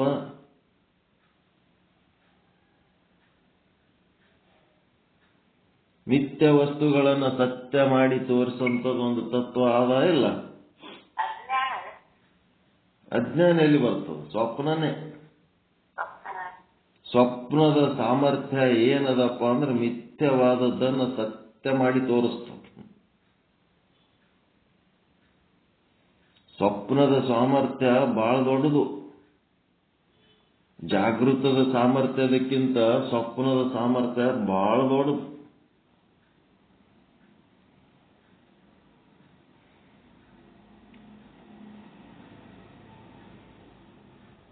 ನಿಮಗ ಜಾಮೂನು ತಿನ್ಬೇಕಂತ ಆಸೆ ಆಗ್ಯದ, ಅಂಗಡಿ ಮುಂದೆ ನಿಂತೀರಿ, ಜೋಬ್ನಾಗ ಕೈ ಹಾಕೊಂಡಿರಿ, ರೊಕ್ಕಿಲ್ಲ, ಜಾಮೂನ್ ತಿನ್ಬೇಕಂತ ಆಸೆ ಆಗ್ಯದ. ಮತ್ತೇನ್ ಮಾಡಕ್? ರೊಕ್ಕ ಇಲ್ಲ ಅಂದ್ರೆ ಅವನೇನು ಜಾಮೂನ್ ಕೊಡ್ತಾನ? ಅಂಗಡಿಯವ ಕೊಡಲ್ಲ. ಅದಕ್ಕೆ ಅವ ಏನ್ ಮಾಡ್ತಾನ, ಮನೆಗೆ ಬರ್ತಾನ, ಜಾಮೂನು ನೆನೆಸ್ಕೋತ್ ಮಕ್ಕೊಂಡ್ಬಿಡ್ತಾನ. ಜಾಮೂನು ನೆನೆಸ್ಕೋತ್ ಮಕ್ಕೊಂಡ ಮೇಲೆ ಏನಾಗ್ಬಿಡ್ತದ, ಕನಸಿನಾಗ ಜಾಮೂನ್ ಬಂದ್ಬಿಡ್ತಾವ. ಅವನ ಅಂಗಡಿಗೆ ಎಷ್ಟದ ಜಾಮೂನ್? ಇವ ಬಕೆಟ್ ಗಟ್ಲೆ ಜಾಮೂನ್ ತಿಂದ್ಬಿಡ್ತಾನ ಕನಸಿನಾಗ, ಆಸೆ ಪಟ್ಟ.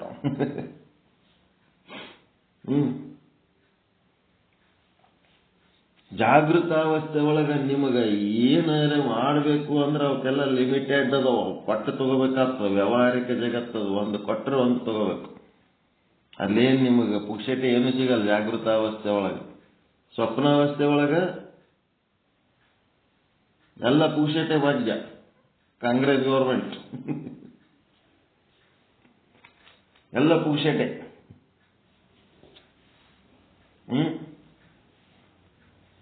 ಅಲ್ಲಿ ರೊಕ್ಕ ಕೊಟ್ಟು ತೋತೀರೇನು?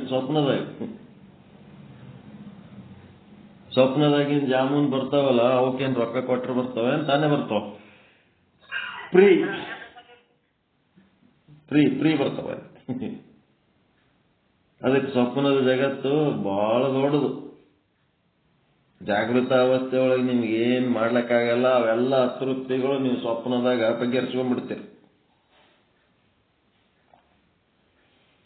ಅದಕ್ಕೆ ಇಲ್ಲೇನಾಯ್ತು, ಸತ್ಯ ಮಿಥ್ಯವನ್ನ ಸತ್ಯ ಮಾಡಿ ತೋರಿಸುವ ಸಾಮರ್ಥ್ಯ ರಾತ್ರಿ ಮಲ್ಕೊಂಡಾಗ ಯಾವದಕ್ಕದ? ಸ್ವಪ್ನಕ್ಕದ. ರಾತ್ರಿ ಮಲ್ಕೊಂಡಾಗ ಮಿಥ್ಯವಾದ ಜಗತ್ತನ್ನ ಸತ್ಯ ಮಾಡಿ ತೋರಿಸುವಂತ ಮತ್ತು ಆ ಜಗತ್ತಿನಲ್ಲಿ ನಿಮಗೆ ಎಲ್ಲ ರೀತಿಯ ಮನರಂಜನೆಗಳು, ಸುಖ ದುಃಖಾದಿಗಳು, ಒಂದು ಜೀವನ ಹೆಂಗ ಅಂತದೆಲ್ಲ ಮಾಡಿಸಿಕೊಡ್ತಾನಲ್ಲ ತೈಜಸ್ ಜೀವ. ಆ ತೈಜಸ್ ಜೀವನ ಸಾಮರ್ಥ್ಯ ಅಷ್ಟೊಂದು ಸಮರ್ಥ ಅದ. ಮತ್ತು ಜಾಗೃತ ಒಳಗ ಒಂದು ಜೀವ ಬರ್ತಾನಲ್ಲ, ವಿಶ್ವಜೀವ. ಅವನ ಸಾಮರ್ಥ್ಯ ಏನದಂತಂದ್ರೆ ಇಲ್ಲಿನೂ ಮಿಥ್ಯ ಇದ್ದದನ್ನ ಸತ್ಯ ಮಾಡಿ ತೋರಿಸ್ತದೆ. ವ್ಯಾವಹಾರಿಕ ಜಗತ್ತನ್ನ ಮಿಥ್ಯ ಇದು ಸತ್ಯ ಮಾಡಿ ತೋರಿಸೋದು ಯಾವುದಂದ್ರೆ ಅಜ್ಞಾನ. ಅಲ್ಲಿ ಸ್ವಪ್ನ, ಇಲ್ಲಿ ಅಜ್ಞಾನ. ಈ ಅಜ್ಞಾನ ಅಂದ್ರೆ ಎದರ ಅಜ್ಞಾನ? ಬ್ರಹ್ಮದ ಬಗ್ಗೆ ಅಜ್ಞಾನ. ಇಲ್ಲಿ ಏನಿರೋದು ಎಲ್ಲ ಬ್ರಹ್ಮನೇ ಆದ.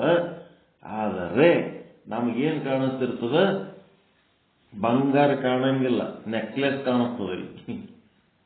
ಇರೋದು ಬಂಗಾರನೇ ಅದ, ಆಭರಣ ಕಾಣಿಸ್ತದ. ನಮಗೆ ಆಭರಣ ಕಾಣೋದು ಏನದು? ಅಜ್ಞಾನ. ಬಂಗಾರ ಕಾಣೋದು ಬ್ರಹ್ಮಜ್ಞಾನ, ಬಂಗಾರ ಜ್ಞಾನ. ಬ್ರಹ್ಮನನ್ನು ಕಾಣೋದು ಬ್ರಹ್ಮಜ್ಞಾನ. ಬ್ರಹ್ಮನನ್ನು ಹೊರತಾಗಿ 84 ಲಕ್ಷ ಜೀವರಾಶಿಗಳು, ಗಂಡು ಹೆಣ್ಣು, ಶ್ರೀಮಂತ ಬಡವ, ಪಂಡಿತ ಪಾಮರ, ಬ್ರಾಹ್ಮಣ ಶೂದ್ರ, ಮತ್ತೇನು ಬ್ರಹ್ಮಚಾರಿ ಸನ್ಯಾಸಿ, ಮತ್ತೆ ಭಾಷಾ ಭೇದ, ದೇಶ ಭೇದ, ಇವೆಲ್ಲ ಏನದವ? ಆವರಣಗಳಿದ್ದಂಗ. ಮೂಲ ವಸ್ತು ಎಲ್ಲ ಒಂದೇ ಬ್ರಹ್ಮನಿಂದ ಆಗಿ ಇಷ್ಟೊಂದು ಭೇದ ಭಾವಗಳು ನಮ್ಮೊಳಗದವ. ಈ ಭೇದ ಭಾವ ಎದಕ್ಕೆ ಹಿಂಗ ಭೇದ ಭಾವ ಸತ್ಯ ಕಾಣಿಸ್ತದ ಅಂತಂದ್ರೆ ಜಾಗೃತದಲ್ಲಿ ಸತ್ಯವೇ ಮಿಥ್ಯವೇ ಸತ್ಯವಾಗಿ ತೋರಿಸಂತದೆವುದು ಅಜ್ಞಾನ. ಬ್ರಹ್ಮದ ಬಗ್ಗೆ ಅಜ್ಞಾನ. ಅಜ್ಞಾನದ ಕಾರಣ ಇಲ್ಲಿ ನಮಗೇನೇನು ಸತ್ಯ ಅನಿಸ್ತದ ಅದೆಲ್ಲ ಮಿಥ್ಯನೇ ಅದ. ಒಂದು ಕ್ಷುದ್ರ ಸತ್ಯ ಅದ, ಒಂದು ವ್ಯಾವಹಾರಿಕ ಸತ್ಯ ಅದ. ಇವೆಲ್ಲ ಏನದವ? ಮಿಥ್ಯನೇ ಸತ್ಯ ಅನ್ನಂಗೆ ತೋರಿಸ್ತಾವ. ಪಾರಮಾರ್ಥಿಕ ಸತ್ಯ ಅಂತನೂ ಒಂದು ಎಲ್ಲರೂ ಕೂಡಿ ಸಿದ್ಧ ಮಾಡ್ತೀವಿ. ಅದು ನಮ್ಮ ಬುದ್ಧಿಗೆ ತಿಳಿದಷ್ಟಕ್ಕೆ ನಾವು ಸೀಮಿತ ಮಾಡಿ ಅದನ್ನ ನಾವು ತಿಳಿದೀವಿ ಅಂತೇಳಿ ತಲೆಗೊಂದು ಪೇಟ ಕಟ್ಕೊಂಡು ಕಾವಿ ಭಗವ ಹಾಕೊಂಡು ಭಾರಿ ದೊಡ್ಡ ತಿಳಿದವ್ರು. ಏನ್ ತಿಳಿದಿರಿ? ಏನ್ ತಿಳಿದಿರಿ? ಪಾರಮಾರ್ಥಿಕ ಸತ್ಯದ ಮಟ್ಟಿಗೆ ತಿಳಿದಿರಷ್ಟೇ. ಅವನು ಅಷ್ಟೇ ಇಲ್ಲ, ಪಾರಮಾರ್ಥಿಕ ಸತ್ಯವನ್ನ ದಾಟಿದವನು. ಅಂತ ವಸ್ತು ಅದು. ಅದಕ್ಕೆ ನಾವೇನು ಅನ್ನಂಗಿಲ್ಲ. ಅವನಿಗೆ ವೈಭವ ಎಲ್ಲ ಇದ್ದದ್ದನ್ನ ಚೆನ್ನಾಗಿ ಅರಿತುಕೊಳ್ಳಾರ್ದೆ ಅವನಿಗೆ ಅರ್ಥವ್ರು ಅಂತೇಳಿ ನಾವು ಭಾರಿ ವೈಭವದಲ್ಲಿ ಜೀವನ ಮಾಡ್ಲಕತ್ತೀವಿ. ಭಾಳ ತಿಳ್ಕೊಂಡಿವಿ. ಅದಕ್ಕೆ ಬ್ರಹ್ಮ ಸತ್ಯ ಜಗನ್ಮಿಥ್ಯದೊಳಗ ಏನೇನು ಹಾಕ್ತಿರಿ? ಈಗ ಬ್ರಹ್ಮ ಸತ್ಯ ಅಂತಂದ್ರ ಅಗಮ್ಯ, ಅಗೋಚರ, ಅಪ್ರಮಾಣ, ಅಪ್ರತಿಮ ಏನೇನಂತೀರಲ್ಲ, ಅಪ್ರಮೇಯ. ಅದ್ರ ಬಗ್ಗೆ ಏನು ಅಪ್ರತಿಮ ಅಪ್ರಮಾಣ ಅಂದ್ರೂ ಅದು ಮತ್ತೆ 75% ಇಳಿತದ, 100% ಅಲ್ಲ. ನಿಮ್ಮ ಕಲ್ಪನೆಯ ಯಾವುದೇ ಶಬ್ದ, ಯಾವುದೇ ವಿಚಾರ ಅದಕ್ಕೆ ನೀವು ಆರೋಪ ಮಾಡಿದ್ರಿ ಅಂತಂದ್ರೆ 75% ಬೀಳುತ್ತದೆ. ನಾವು ತಿಳಿಸ್ತದೆ. ಅವೆಲ್ಲನೂ ಬಿಟ್ಟು ಅದ್ರ ಪಾಡಿಗೆ ಅದೇ ಬಿಡ್ಬೇಕು. ತನ್ನ ಪಾಡಿಗೆ ತಾನೇ. ಯಾವುದಕ್ಕೆ ಬಿಡ್ಬೇಕು? ಎಲ್ಲಿರ್ತದ್ರಿ ಅಂದ್ರೆ ನೀವೇ ಬೇರೆ ಯಾರು ಅಲ್ಲ. ಅದು ಯಾರು ಅಂದ್ರೆ ನೀವೇ ಏನು ತಿಳ್ಕೊಳಕತ್ತೀರಿ ಅದಕ್ಕಿಂತ ದೊಡ್ಡದು 100% ನೀವೇ. ನೀವು ತಿಳಿದದ್ದೆಲ್ಲ 75% ಅದು. ಜೀವೋ ಬ್ರಹ್ಮವನ ಅಪರ. ಆ ಬ್ರಹ್ಮ ಸ್ವರೂಪ ಏನದ ಅದೊಂದು ಸತ್ಯ. ಉಳಿದದ್ದೆಲ್ಲ ಮಿಥ್ಯ. ನೀವೇನ್ ತಿಳ್ಕೊಂಡಿರಿ ಎಲ್ಲ ಮಿಥ್ಯ. ನಿಮ್ಮ ತಿಳುವಳಿಕೆಗೆ ಎಷ್ಟು ಬಂದದ ಅದಕ್ಕಿಂತ ಮೀರಿದ್ದ ಏನು ಆಗಲ್ಲ, ಅದು ಬೇರೆ ಯಾರು ಅಲ್ಲ, ಅದು ನೀವೇ ಅದಿರಿ.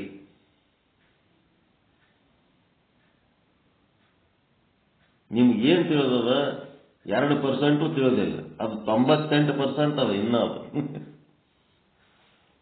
1% ತಿಳಿದಿಲ್ಲ, 2% ತಿಳಿದಿಲ್ಲ. ಭಾಳ ತಿಳಿದೀವಿ ಅಂತ ತಿಳ್ಕೊಂಡಿರಿ, ಇನ್ನೂ ಅದು ಭಾಳ ತಿಳ್ಕೊಳ್ಳೋದು.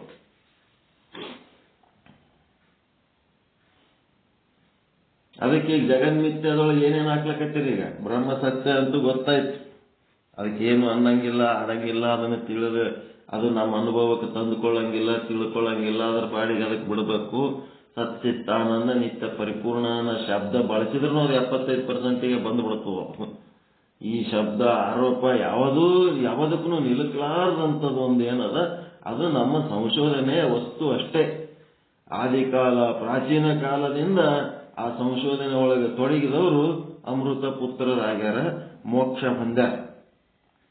ಮೋಕ್ಷ ಹೊಂದಿವಿ ಅಂದ ಕೂಡ್ಲೇನೆ ಅದೇನು ನಮ್ಮ ಕೈವಶ ಆಗ್ಯದಂತಲ್ಲ.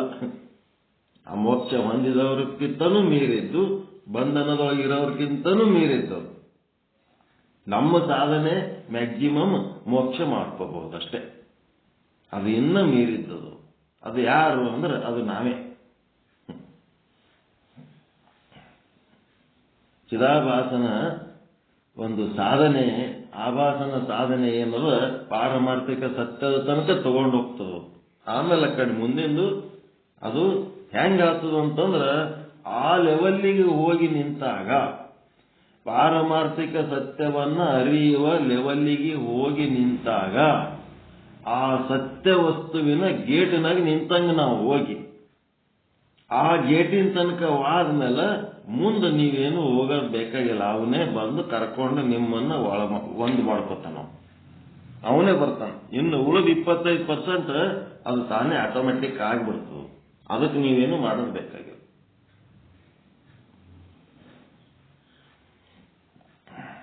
ಅದಕ್ಕೆ ನಾ ಕೇಳೋ ಪ್ರಶ್ನೆ, ಜಗನ್ಮಿಥ್ಯಾ ಅಂತಂದ್ರೆ ಏನೇನು, ಆ ಜಗನ್ಮಿಥ್ಯಾದ ಭಾಗದೊಳಗೆ ಏನೇನು ಹಾಕ್ಲಕತ್ತೀರಿ?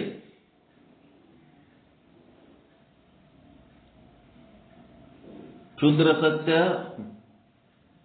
ಪ್ರಾತಿಭಾಸಿಕ ಸತ್ಯ, ವ್ಯಾವಹಾರಿಕ ಸತ್ಯ, ಮತ್ತೆ ಪಾರಮಾರ್ಥಿಕ ಸತ್ಯ. ನಿಮ್ಗೆ ಏನ್ ತಿಳುವಳಿಕೆ ಬಂದದ ಅದನ್ನು ಅದ್ರಾಗೆ ಹಾಕಿ ಬಿಡೋದು. ಅದನ್ನು ಮೀರಿದ್ದದ. ನೀವು ತಿಳಿದದ್ದು 75%, ಇನ್ನ 25% ಇಲ್ಲ. ಅದನ್ನು ಮೀರಿದ್ದದು ಎಲ್ಲ ನಿಮ್ಗೆ ಏನು ಅರಿವಿಗೆ ಬಂದದ ಅದೆಲ್ಲ ಒಟ್ಟು ಮಿಥ್ಯನೇ ನಿಮ್ಮ ಅರಿವಿಗೆ ಬಂದದು. ಮಿಥ್ಯವನ್ನು ಅರ್ಕೋತ ಅರ್ಕೋತ ಅರ್ಕೋತ ಸತ್ಯದ ಅನುಭವ ಮಾಡ್ಕೊಳ್ಳೋದು ಅಷ್ಟೇ.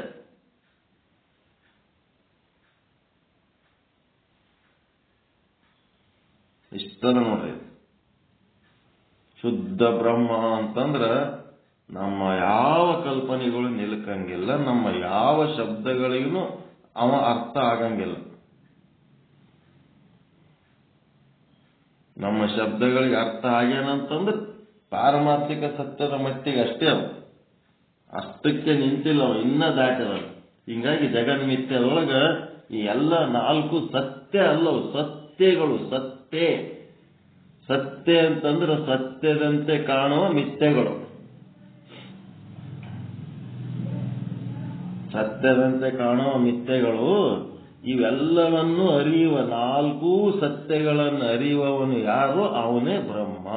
ಅದೇ ಬ್ರಹ್ಮ ಸತ್ಯ.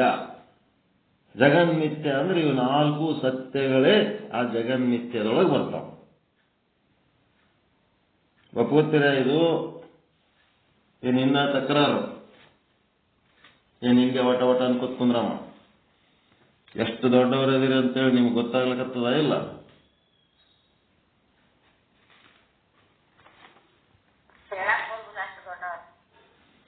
ಹೇಳಕ್ ಬತ್ತಂದ್ರೆ ಸಣ್ಣವರಾಗ್ಬಿಡ್ತಾರೆ, ಹೇಳಕ್ ಬರ್ಲಾರ್ದವ್ರು ದೊಡ್ಡವ್ರು.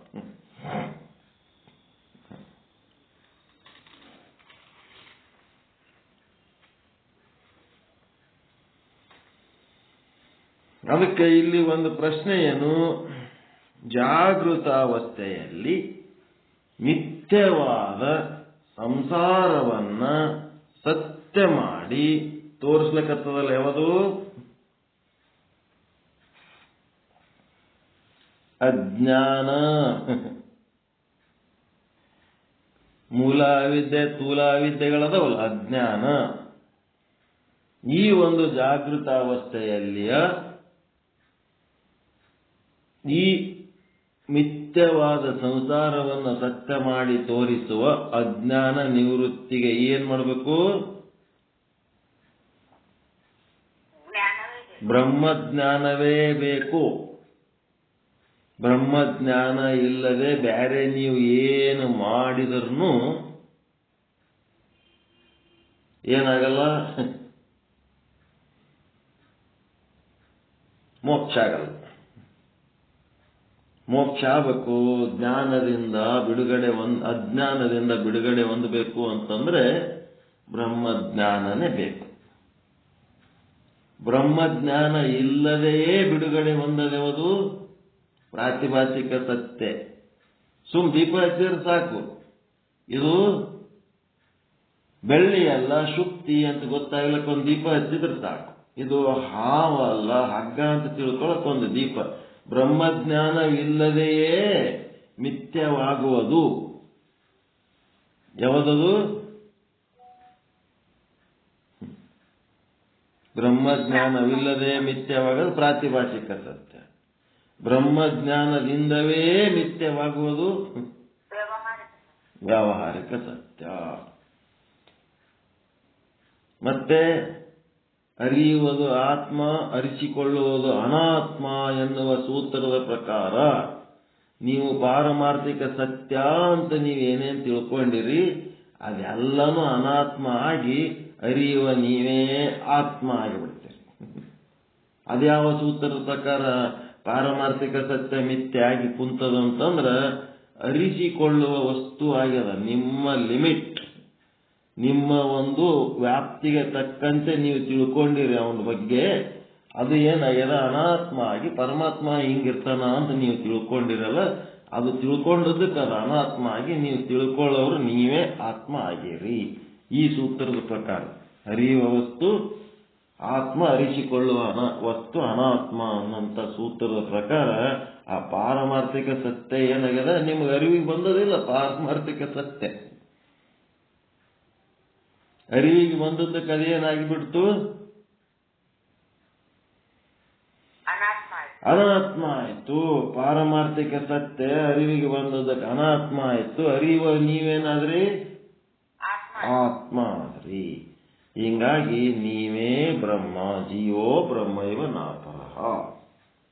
ಅದಕ್ಕಿಂತ ಮೀರಿದ್ದು ಅದು ಆದ ಅಂದ್ರೂ ಸಮಸ್ಯೆ, ಇಲ್ಲ ಅಂದ್ರೂ ಸಮಸ್ಯೆ. ಸೌಮ್ಯರ್ಬೇಕಷ್ಟೇ. ಅದರ ವಿಷಯದಾಗ ಏನು ಅದ್ರ ತಂಟೆಗೆ ಹೋಗಬಾರ್ದು, ಹಾಗಿರ್ಬೇಕು.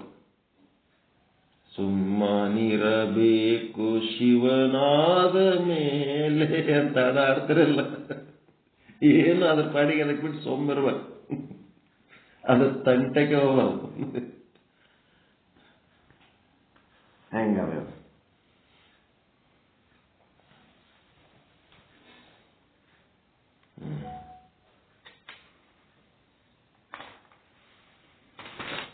ಮುಂದ ಪ್ರಾತಿಭಾಸಿಕ ಸತ್ತ.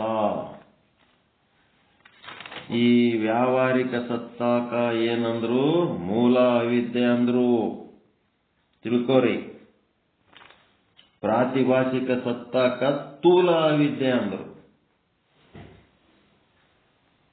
ನೀವು ಆತ್ಮ ಪರಮಾತ್ಮರನ್ನ ಅರಿಯುವ ಎರಡು ವಿಭಿನ್ನ ಅರ್ಥಗಳನ್ನು ಮಾಡಿರಿ. ಮೊದಲ ಮೂಲ ಅವಿದ್ಯೆ, ಸ್ಥೂಲ ಅವಿದ್ಯೆ, ಹೌದಿಲ್ರಿ?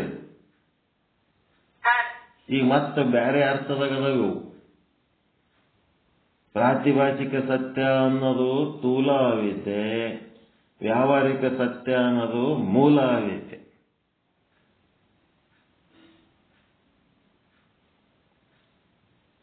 ಅಲ್ಲಿ ತನ್ನ ಸ್ವರೂಪವನ್ನು ತಾನು ತಿಳಿದುಕೊಳ್ಳಲಕ್ಕ ಬಿಡ್ಲಾರ್ದೇವುದು ಮೂಲ ಅವಿದ್ಯೆ.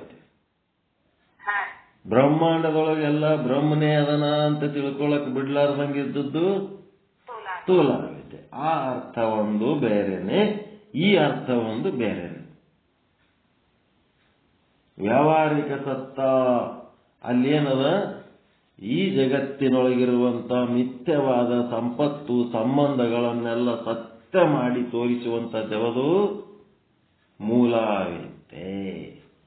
ಮತ್ತೆ ಮುಂದೆ ಈ ಕನಸಿನ ವಸ್ತುಗಳು ಇಲ್ಲದ್ದು ರಾತ್ರಿ ಮಕ್ಕೊಂಡಾಗ ಅವೆಲ್ಲ ಸತ್ಯ ಮಾಡಿ ತೋರಿಸೋದು ಯಾವುದು, ಸ್ಥೂಲ ಅವಿದ್ಯೆ. ಇದೊಂದು ಬೇರೆ ಅರ್ಥ. ಆ ಅರ್ಥಗಳ ತಂದು ಇಲ್ಲಿ ಗದ್ದಲಕ್ಕೆ ಹಾಕೋಬೇಡ್ರಿ. ಪ್ರಾತಿಭಾಷಿಕ ಸತ್ತಾದ ಮುಂದ ಸ್ಥೂಲ ಅವಿದ್ಯೆ ಅಂತ ಬರ್ಕೊಳ್ರಿ, ವ್ಯಾವಹಾರಿಕ ಸತ್ತಾದ ಮುಂದ ಮೂಲ ಅವಿದ್ಯೆ ಅಂತ ಬರ್ಕೊಳ್ರಿ. ಬಿಡಿಸಿದ್ರೆ ಅರ್ಥ, ಆ ಅರ್ಥ ಆ ಕಡೆ ಬಿಡ್ರಿ, ಈ ಅರ್ಥ ಈ ಕಡೆ ಹಿಡೀರಿ. ಒಂದೇ ಶಬ್ದ ಎರಡೆರಡು ಅರ್ಥಕ್ಕೆ ಬರ್ತಾವವು.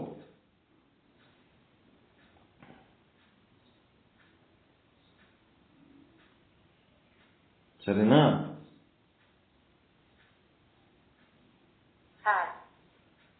ವಿಕ್ಷೇಪ ವಿಕ್ಷೇಪ ಅಂತಂದ್ರೆ ವಿಕ್ಷೇಪ ಅನ್ನೋ ಒಂದು 3-4 ಕಡೆ ಬರ್ತದ, ಬೇರೆ ಬೇರೆ ಅರ್ಥದಾಗ ಬರ್ತದ. ಹಿಂಗೆ ಶಾಸ್ತ್ರಜ್ಞಾನದೊಳಗ ಕೆಲವೊಂದು ಶಬ್ದಗಳು ಶಬ್ದ ಒಂದೇ ಇದ್ರೂ ಬೇರೆ ಬೇರೆ ಸಂದರ್ಭಗಳಲ್ಲಿ ಬೇರೆ ಬೇರೆ ಅರ್ಥದಲ್ಲಿ ಬಳಸ್ತಾರೆ. ಅದಕ್ಕೆ ಇಲ್ಲಿ ಬ್ರಹ್ಮಜ್ಞಾನದಿಂದಲೇ ವ್ಯಾವಹಾರಿಕ ಸತ್ಯ ಮಿಥ್ಯೆ ಆಗ್ತದೆ. ಬ್ರಹ್ಮಜ್ಞಾನ ಅಂದ್ರೆ ಏನು ಅಂತಂದ್ರೆ ಅಲ್ಲಿ ಬ್ರಹ್ಮ ಅದನ ಅಂತೇಳಿ ಮಾಯೆ ಅದ, ಮಾಯೆ ಅದ ಅಂತೇಳಿ ಪಂಚಭೂತಗಳದವ ಅಂತೇಳಿ ಇಲ್ಲಿ ವಸ್ತು ಪ್ರಪಂಚ ಆದ. ಈ ವಸ್ತು ಪ್ರಪಂಚ ಎಲ್ಲ ಬ್ರಹ್ಮ ಅದನ ಅಂತೇಳಿ ಆದ ಹೊರತು ಬ್ರಹ್ಮ ಇಲ್ಲ ಅಂತಂದ್ರೆ ಇವ್ಯಾವು ಇರ್ಲಕ್ಕೆ ಸಾಧ್ಯವಿಲ್ಲ. ಬಂಗಾರ ಆದ ಅಂತೇಳಿ ಬಂಗಾರದ ಆಭರಣಗಳದವ, ಆ ಆಭರಣಗಳದವ ಅಂತೇಳಿ ಬಂಗಾರದ ಅಂಗಡಿ ಅದ. ಬಂಗಾರ ಇಲ್ಲ ಅಂದ್ರೆ ಬಂಗಾರದ ಅಂಗಡಿ ಅವ್ರದ್ದು ಏನು ಕೆಲಸ ಇರ್ತದೆ? ಹಾಗೆ ಜಗತ್ತ ಬಂಗಾರದ ಅಂಗಡಿ ಇದ್ದಂಗ ಅದು ಬ್ರಹ್ಮ ಬಂಗಾರ ಇದ್ದಂಗ. ಹಂಗೆ ಇಲ್ಲಿ ಏನಪ್ಪಾ ಅಂದ್ರೆ ಸ್ಥೂಲ ಅವಿದ್ಯೆ ಅಂದ್ರೆ ಪ್ರಾತಿಭಾಷಿಕ ಸತ್ತ ಏನದಲ್ಲ, ಇದು ಏನಪ್ಪಾ ಅಂದ್ರೆ ಬ್ರಹ್ಮಜ್ಞಾನ ಇಲ್ಲದೆಯೇ ಬಾಧೆ ಹೊಂದುತ್ತಾವ. ಏನು ಬ್ರಹ್ಮ ಇದ್ದದಕ್ಕೆ ಮಾಯೆ ಅದ, ಮಾಯೆ ಇದ್ದಕ್ಕೆ ಪಂಚಭೂತಗಳದವ, ಆ ಪಂಚಭೂತಗಳು ಇದ್ದದಕ್ಕೆ ಇದು ಹಾವದ, ಇದು ಬೆಳ್ಳಿ ಅದ ಅಂತೇಳಿ ಏನಾರ ಅಂತೀವಿ ನಾವು. ಹಗ್ಗದ, ಹಗ್ಗ ಎದಕ್ಕದ? ಅದು ವ್ಯಾವಹಾರಿಕ ಸತ್ತದಾಗದ. ಹಾವು ಪ್ರಾತಿಭಾಷಿಕ ಸತ್ತ. ಶುಕ್ತಿ ವ್ಯಾವಹಾರಿಕ ಸತ್ತ. ಬೆಳ್ಳಿ ಪ್ರಾತಿಭಾಷಿಕ. ಮೋಟು ಮರ ಕಳ್ಳ ಪ್ರಾತಿಭಾಷಿಕ. ಈ ಪ್ರಾತಿಭಾಷಿಕ ಸತ್ಯ ಮೋಟು ಮರ ಆ ಒಂದು ಎಂಥದ್ದು, ಬ್ರಹ್ಮನೇ ಮೋಟು ಮರವಾಗಿ ನಿಂತಿದ್ದಾನೆ, ಬ್ರಹ್ಮವೇ ಶುಕ್ತಿಯಾಗಿದ್ದಾನೆ, ಬ್ರಹ್ಮವೇ ಏನಾಗನ ಹಗ್ಗ ರಜ್ಜುವಿನ ರೂಪದಲ್ಲಿ ಅದನೀಗ ಬ್ರಹ್ಮ ಹಗ್ಗ ಸತ್ಯ ಸರ್ಪ ಮಿಥ್ಯ, ಬ್ರಹ್ಮನೇ ಅವೆಲ್ಲ ವ್ಯಾವಹಾರಿಕ ಸತ್ಯ ಆಗಿ ನಿಂತಾನ. ಈಗ ಮುಂದೇನಾಯ್ತು, ಇಲ್ಲಿ ಪ್ರಾತಿಭಾಷಿಕ ಸತ್ಯ ಅಂದ್ರೆ ಆ ವ್ಯಾವಹಾರಿಕ ಸತ್ಯದ ಮುಂದುವರಿದ ಭಾಗ, ಮಿಥ್ಯವಾದ ಒಂದು ಮುಂದುವರಿದ ಭಾಗ ಏನದ, ಇದು ಶಕ್ತಿ ಕಳ್ಳ ಮತ್ತೆ ಹಾವ ಇವೆಲ್ಲ ಕಾಣ್ಲಕತ್ತವಲ್ಲ, ಇವು ಏನದವಪ್ಪ ಅಂದ್ರೆ ಪ್ರಾತಿಭಾಷಿಕ ಸತ್ತ. ಇದಕ್ಕೇನು ಬ್ರಹ್ಮ ಬೇಕೇ ಆಗಿಲ್ಲ, ಸುಮ್ಮನೆ ಬೆಳಕಾದ್ರೆ ಸಾಕು. ಕತ್ತಲಿದ್ದದಕ್ಕೆ ಬೇರೆ ಕಂಡವ, ಬೆಳಕಾಯ್ತು ಅಂತಂದ್ರೆ ಅವು ತಮ್ಮ ಸ್ವರೂಪವನ್ನು ತೋರಿಸ್ತಾವ. ಅದಕ್ಕೆ ಬ್ರಹ್ಮಜ್ಞಾನವಿಲ್ಲದೆಯೇ ಯಾವ ಪದಾರ್ಥಗಳು ಬಾಧವಾಗುವವೋ ಆ ಪದಾರ್ಥಗಳಲ್ಲಿ ಪ್ರಾತಿಭಾಷಿಕ ಸತ್ತ ಇರುತ್ತದೆ ಎಂದು ಹೇಳಲ್ಪಡುತ್ತದೆ. ಒಂದು ಕಡ್ಡಿ ಕೊರೆದು ದೀಪ ಹಚ್ಚಿ ನೋಡಿ, ಇದು ಹಾವಲ್ಲ, ಇದು ಹಗ್ಗ ಅಂಥೇಳಿ ನಾವೇನಂತೀವಲ್ಲ, ಮಾಡ್ಬಿಡು ಇದು ಹಗ್ಗ ಅಲ್ಲ, ಇದು ಹಾವ ಇಲ್ಲ, ಇದು ಹಾವಲ್ಲ, ಇದು ಹಗ್ಗ ಅಂತ ಅನ್ಬೇಕಾದ್ರೆ ಇಲ್ಲೇನಾರ ಬ್ರಹ್ಮಜ್ಞಾನ ಬೇಕಾಗ್ತದೇನು? ಒಂದು ದೀಪ ಹಚ್ಚಿದ್ರೆ ಸಾಕಪ್ಪ. ಬ್ರಹ್ಮಜ್ಞಾನ ಇಲ್ಲದೆಯೇ ಏನಾಗ್ತದ, ದೀಪ ಹಚ್ಚೋದು ಸುಮ್ಮನೆ ಯಾರು ಬೇಕಾದವ್ರು ದೀಪ ಹಚ್ಚಿದ್ರು ಏನಾಗ್ತದ? ಹಾವು ಮಿಥ್ಯೆ ಆಗಿ ಹಗ್ಗ ಸತ್ಯ ಆಗ್ತವೆ. ಆದರೆ ಈ ಜಗತ್ತು ಸಂಸಾರ ಇದರಿಂದ ಉಂಟಾಗುವ ಸುಖ ದುಃಖಗಳು ಮಿಥ್ಯೆ ಆಗಬೇಕಾದ್ರೆ ಇದಕ್ಕೊಬ್ಬ ಸಮರ್ಥ ಸದ್ಗುರುವಿನ ಬಳಿ ಹೋಗಿ ಸಾಧನೆ ಮಾಡಿ ಬ್ರಹ್ಮಜ್ಞಾನ ಪ್ರಾಪ್ತಿ ಮಾಡ್ಕೋಬೇಕಾಗ್ತದೆ. ಹೌದಲ್ರಿ? ಅದಕ್ಕೆ ಬ್ರಹ್ಮಜ್ಞಾನವಿಲ್ಲದೆಯೇ ಯಾವ ಪದಾರ್ಥಗಳ ಬಾಧವಾಗುವವೋ ಆ ಪದಾರ್ಥಗಳಲ್ಲಿ ಪ್ರಾತಿಭಾಸಿಕ ಸತ್ತ ಇರುವುದೆಂದು ಹೇಳಲ್ಪಡುತ್ತದೆ. ಹೇಗೆಂದರೆ ಬ್ರಹ್ಮಜ್ಞಾನವಿಲ್ಲದೆಯೇ ಕೇವಲ ಶುಕ್ತಿ, ರಜ್ಜು, ಮರುಭೂಮಿ ಮೊದಲಾದವುಗಳು ಏನಾಗ್ತದೆ? ಇವುಗಳ ಜ್ಞಾನದಿಂದ ರಜತ, ಸರ್ಪ, ಜಲ ಮೊದಲಾದವುಗಳ ಬಾಧೆ ಹೊಂದುತ್ತವೆ. ಆದ್ದರಿಂದ ಅವುಗಳಲ್ಲಿ ಪ್ರಾತಿಭಾಸಿಕ ಸತ್ತ ಇರುತ್ತದೆ. ಶುಕ್ತಿಯ ಜ್ಞಾನವಾದರೆ ಬೆಳ್ಳಿಯ ಭ್ರಮೆ ನಾಶ, ಹಗ್ಗದ ಜ್ಞಾನವಾದರೆ ಹಾವಿನ ಭ್ರಮೆ ನಾಶ, ಮರುಭೂಮಿಯ ಜ್ಞಾನವಾದರೆ ಮೃಗಜಲದ ಭ್ರಮೆ ನಾಶವಾಗುತ್ತದೆ. ಪ್ರಾತಿಭಾಸಿಕ ಸತ್ತ ಎಂದರೆ ತೋರಿಕೆ ಮಾತ್ರ, ಪ್ರತೀತಿ ಮಾತ್ರ ಸತ್ತ, ಪ್ರತೀತಿ ಮಾತ್ರ ಸತ್ತ, ಪ್ರಾತಿಭಾಸಿಕ ಸತ್ತ. ಇದು ಬರ್ಕೋಬೇಕು. ಪ್ರತೀತಿ ಮಾತ್ರ ಸತ್ತ, ಪ್ರತೀತಿ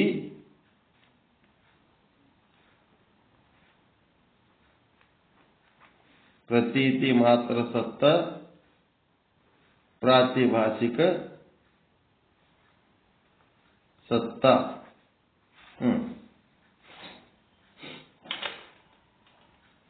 ಪ್ರತೀತಿ ಮಾತ್ರ ಸತ್ತ, ಪ್ರಾತಿಭಾಸಿಕ ಸತ್ತ. ತೋರುವಿಕೆಯಲ್ಲಿ ಮಾತ್ರ ಇರುವುದು ಅದು ಪ್ರಾತಿಭಾಸಿಕ ಸತ್ತ ಎಂದು ಹೇಳಲ್ಪಡುತ್ತದೆ. ರಜ್ಜುವಿನಲ್ಲಿ ಸರ್ಪದ ಇರುವಿಕೆ ಇಲ್ಲ. ರಜ್ಜುವಿನಲ್ಲಿ ಸರ್ಪದ ಇರುವಿಕೆ ಇಲ್ಲ, ಬರೀ ತೋರಿಕೆ ಮಾತ್ರ ಅದ. ಕೇವಲ ರಜ್ಜುವಿನಲ್ಲಿ ಸರ್ಪದ ಇರುವಿಕೆ ಇಲ್ಲ. ಹೌದಿಲ್ರಿ? ಅದೇನು ಕೇವಲ ತೋರಿಕೆಯಲ್ಲಿ ಮಾತ್ರ ಇರುವಿಕೆ ಹಿಂಗಾಗ್ಯದಲ್ಲ. ಅದಕ್ಕೆ ಇದಕ್ಕೇನಂತಾರ? ಸ್ಥೂಲ ಅವಿದ್ಯೆ ಅಂತ. ಸ್ಥೂಲ ಅವಿದ್ಯೆಯ ಕಾರ್ಯವಾದ ರಜ್ಜು ಮೊದಲಾದ ಪದಾರ್ಥಗಳು ತೋರಿಕೆ ಮಾತ್ರವಾಗಿರುತ್ತವೆ ಹೊರತು ರಜತ, ರಜ್ಜು ಅಲ್ಲ ರಜತ, ತೋರಿಕೆ ಮಾತ್ರವಾಗಿರುತ್ತವೆ ಹೊರತು ಅದರಿಂದ ಅವುಗಳ ಪ್ರಾತಿಭಾಸಿಕ ಸತ್ತ ಇರುತ್ತವೆ. ತಿಳಿತ್ರ? ಹಗ್ಗದಲ್ಲಿ ಹಾವು ಇರುವಿಕೆನ ತೋರುವಿಕೆನ? ಹಗ್ಗದೊಳಗಿನ ಹಾವು ಇರುವಿಕೆನ ತೋರುವಿಕೆ ರೀ? ಬರೇ ತೋರುವಿಕೆ, ಇರುವಿಕೆ ಇಲ್ಲ. ಹೀಗಾಗಿ ಅದಕ್ಕೇನಂತಾರ? ಯಾವ ಕಾರಣಕ್ಕ ಹಿಂಗಾಗ್ತದದು? ಸ್ಥೂಲ ಅವಿದ್ಯೆ. ಬೆಳಕಿಲ್ಲದಕ್ಕ ಅಲ್ಲೊಂದು ಸೂಕ್ತವಾದ ವಾತಾವರಣ, ಒಂದು ವಸ್ತುವನ್ನು ನೋಡ್ಬೇಕಾದ್ರೆ ಅಲ್ಲಿ ಏನೇನಿರ್ಬೇಕು? ಇವನ ಕಣ್ಣು ನೆಟ್ಟಗಿರ್ಬೇಕು, ಇವನ ಕಣ್ಣನ್ನು ಕಾಣಿಸ್ತಿರ್ಬೇಕು, ಅಲ್ಲಿ ಸಫಿಶಿಯೆಂಟ್ ಬೆಳಕಿರ್ಬೇಕು. ಅಂಥದ್ದೊಂದು ವಾತಾವರಣ ಇದ್ರೆ ಅದನ್ನ ನೋಡ್ಲಿಕ್ಕೆ ಸಾಧ್ಯ ಆಗ್ತದ. ಅದು ಇರ್ಲಾರ್ದಕ್ಕೆ ಏನಾಗ್ತದ? ಬೇರೆ ಏನೋ ಆಗಿ ತೋರ್ತದ. ಅದು ಸ್ಥೂಲ ಅವಿದ್ಯೆ. ಸ್ಥೂಲ ಅವಿದ್ಯೆ ಕಾರಣ ಹಂಗಾಗ್ತದ. ಇದಕ್ಕೇನಂತಾರ? ಪ್ರಾತಿಭಾಸಿಕ ಸತ್ಯ ಇರುತ್ತದೆ ಎನ್ಬೇಕು. ಹಗ್ಗದಲ್ಲಿ ಹಾವು ಇರುವಿಕೆಯಲ್ಲಿ ಇಲ್ಲ, ಬರೇ ತೋರುವಿಕೆಯಲ್ಲಿ ಇರುವ ಕಾರಣ ಆ ಹಾವಿನಲ್ಲಿ ಏನದ? ಹಾವಿನಲ್ಲಿ ಏನದ? ಪ್ರಾತಿಭಾಸಿಕ ಸತ್ಯ ಆದ. ಮತ್ತು ಹಗ್ಗದೊಳಗೆ ಏನದ? ವ್ಯಾವಹಾರಿಕ ಸತ್ಯ ಆದ.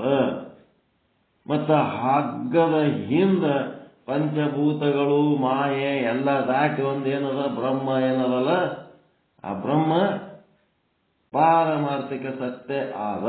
ಇಲ್ಲಿ ತನಕ ನಿಮಗೆ ಬುದ್ಧಿ ತಿಳಿದಷ್ಟು. ಬ್ರಹ್ಮ ಪಾರಮಾರ್ಥಿಕ ಸತ್ಯ,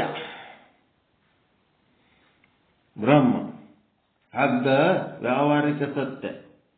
ಹಗ್ಗದಾಗ ಕಾಣುವ ಹಾವು ಪ್ರಾತಿಭಾಸಿಕ ಸತ್ಯ. ಅದು ಹಾವು ಇಲ್ಲ, ಹಗ್ಗನೂ ಇಲ್ಲ, ಹಂಗೆ ಕೂತು ಮಾತಾಡೋದು ಶೂದ್ರ ಸತ್ಯ.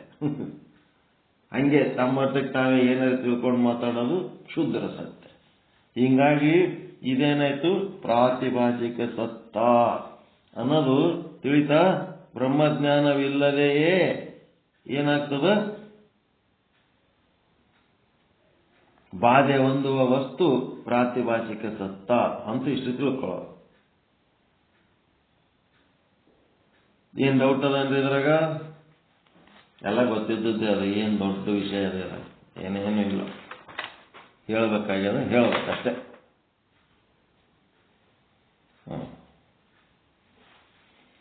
ಓಕೆ, ಮುಗಿಸೋಣ ಇವತ್ತ.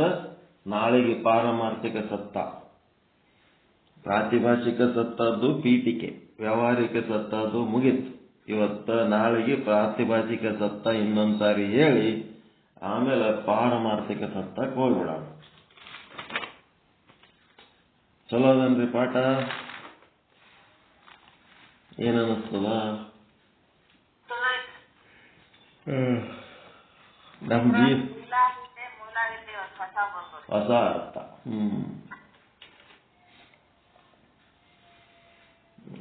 ಯಾರಿಗೇನಾರ ಕೇಳೋದಿದ್ರೆ ಕೇಳ್ರಿ, ಹೇಳೋದಿದ್ರೆ ಹೇಳ್ರಿ.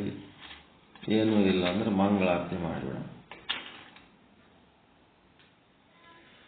ಓಂ ಸದ್ಗುರು ಶ್ರೀ ಶುದ್ಧ ಬ್ರಹ್ಮಣೇ ನಮಃ.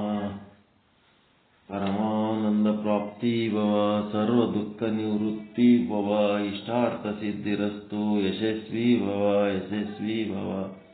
ಜೈ ಶುದ್ಧ ಬ್ರಹ್ಮ, ಜೈ ಜೈ ಶುದ್ಧ ಬ್ರಹ್ಮ, ಜೈ ಶುದ್ಧ ಬ್ರಹ್ಮ, ಜೈ ಜೈ ಶುದ್ಧ ಬ್ರಹ್ಮ.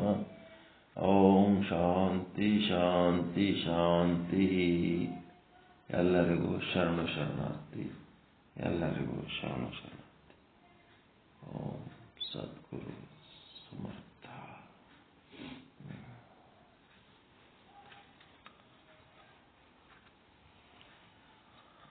ಮುಂದೇನು ಮಾಡ್ತೀರಿ ಮಾಸ್ಟರ್?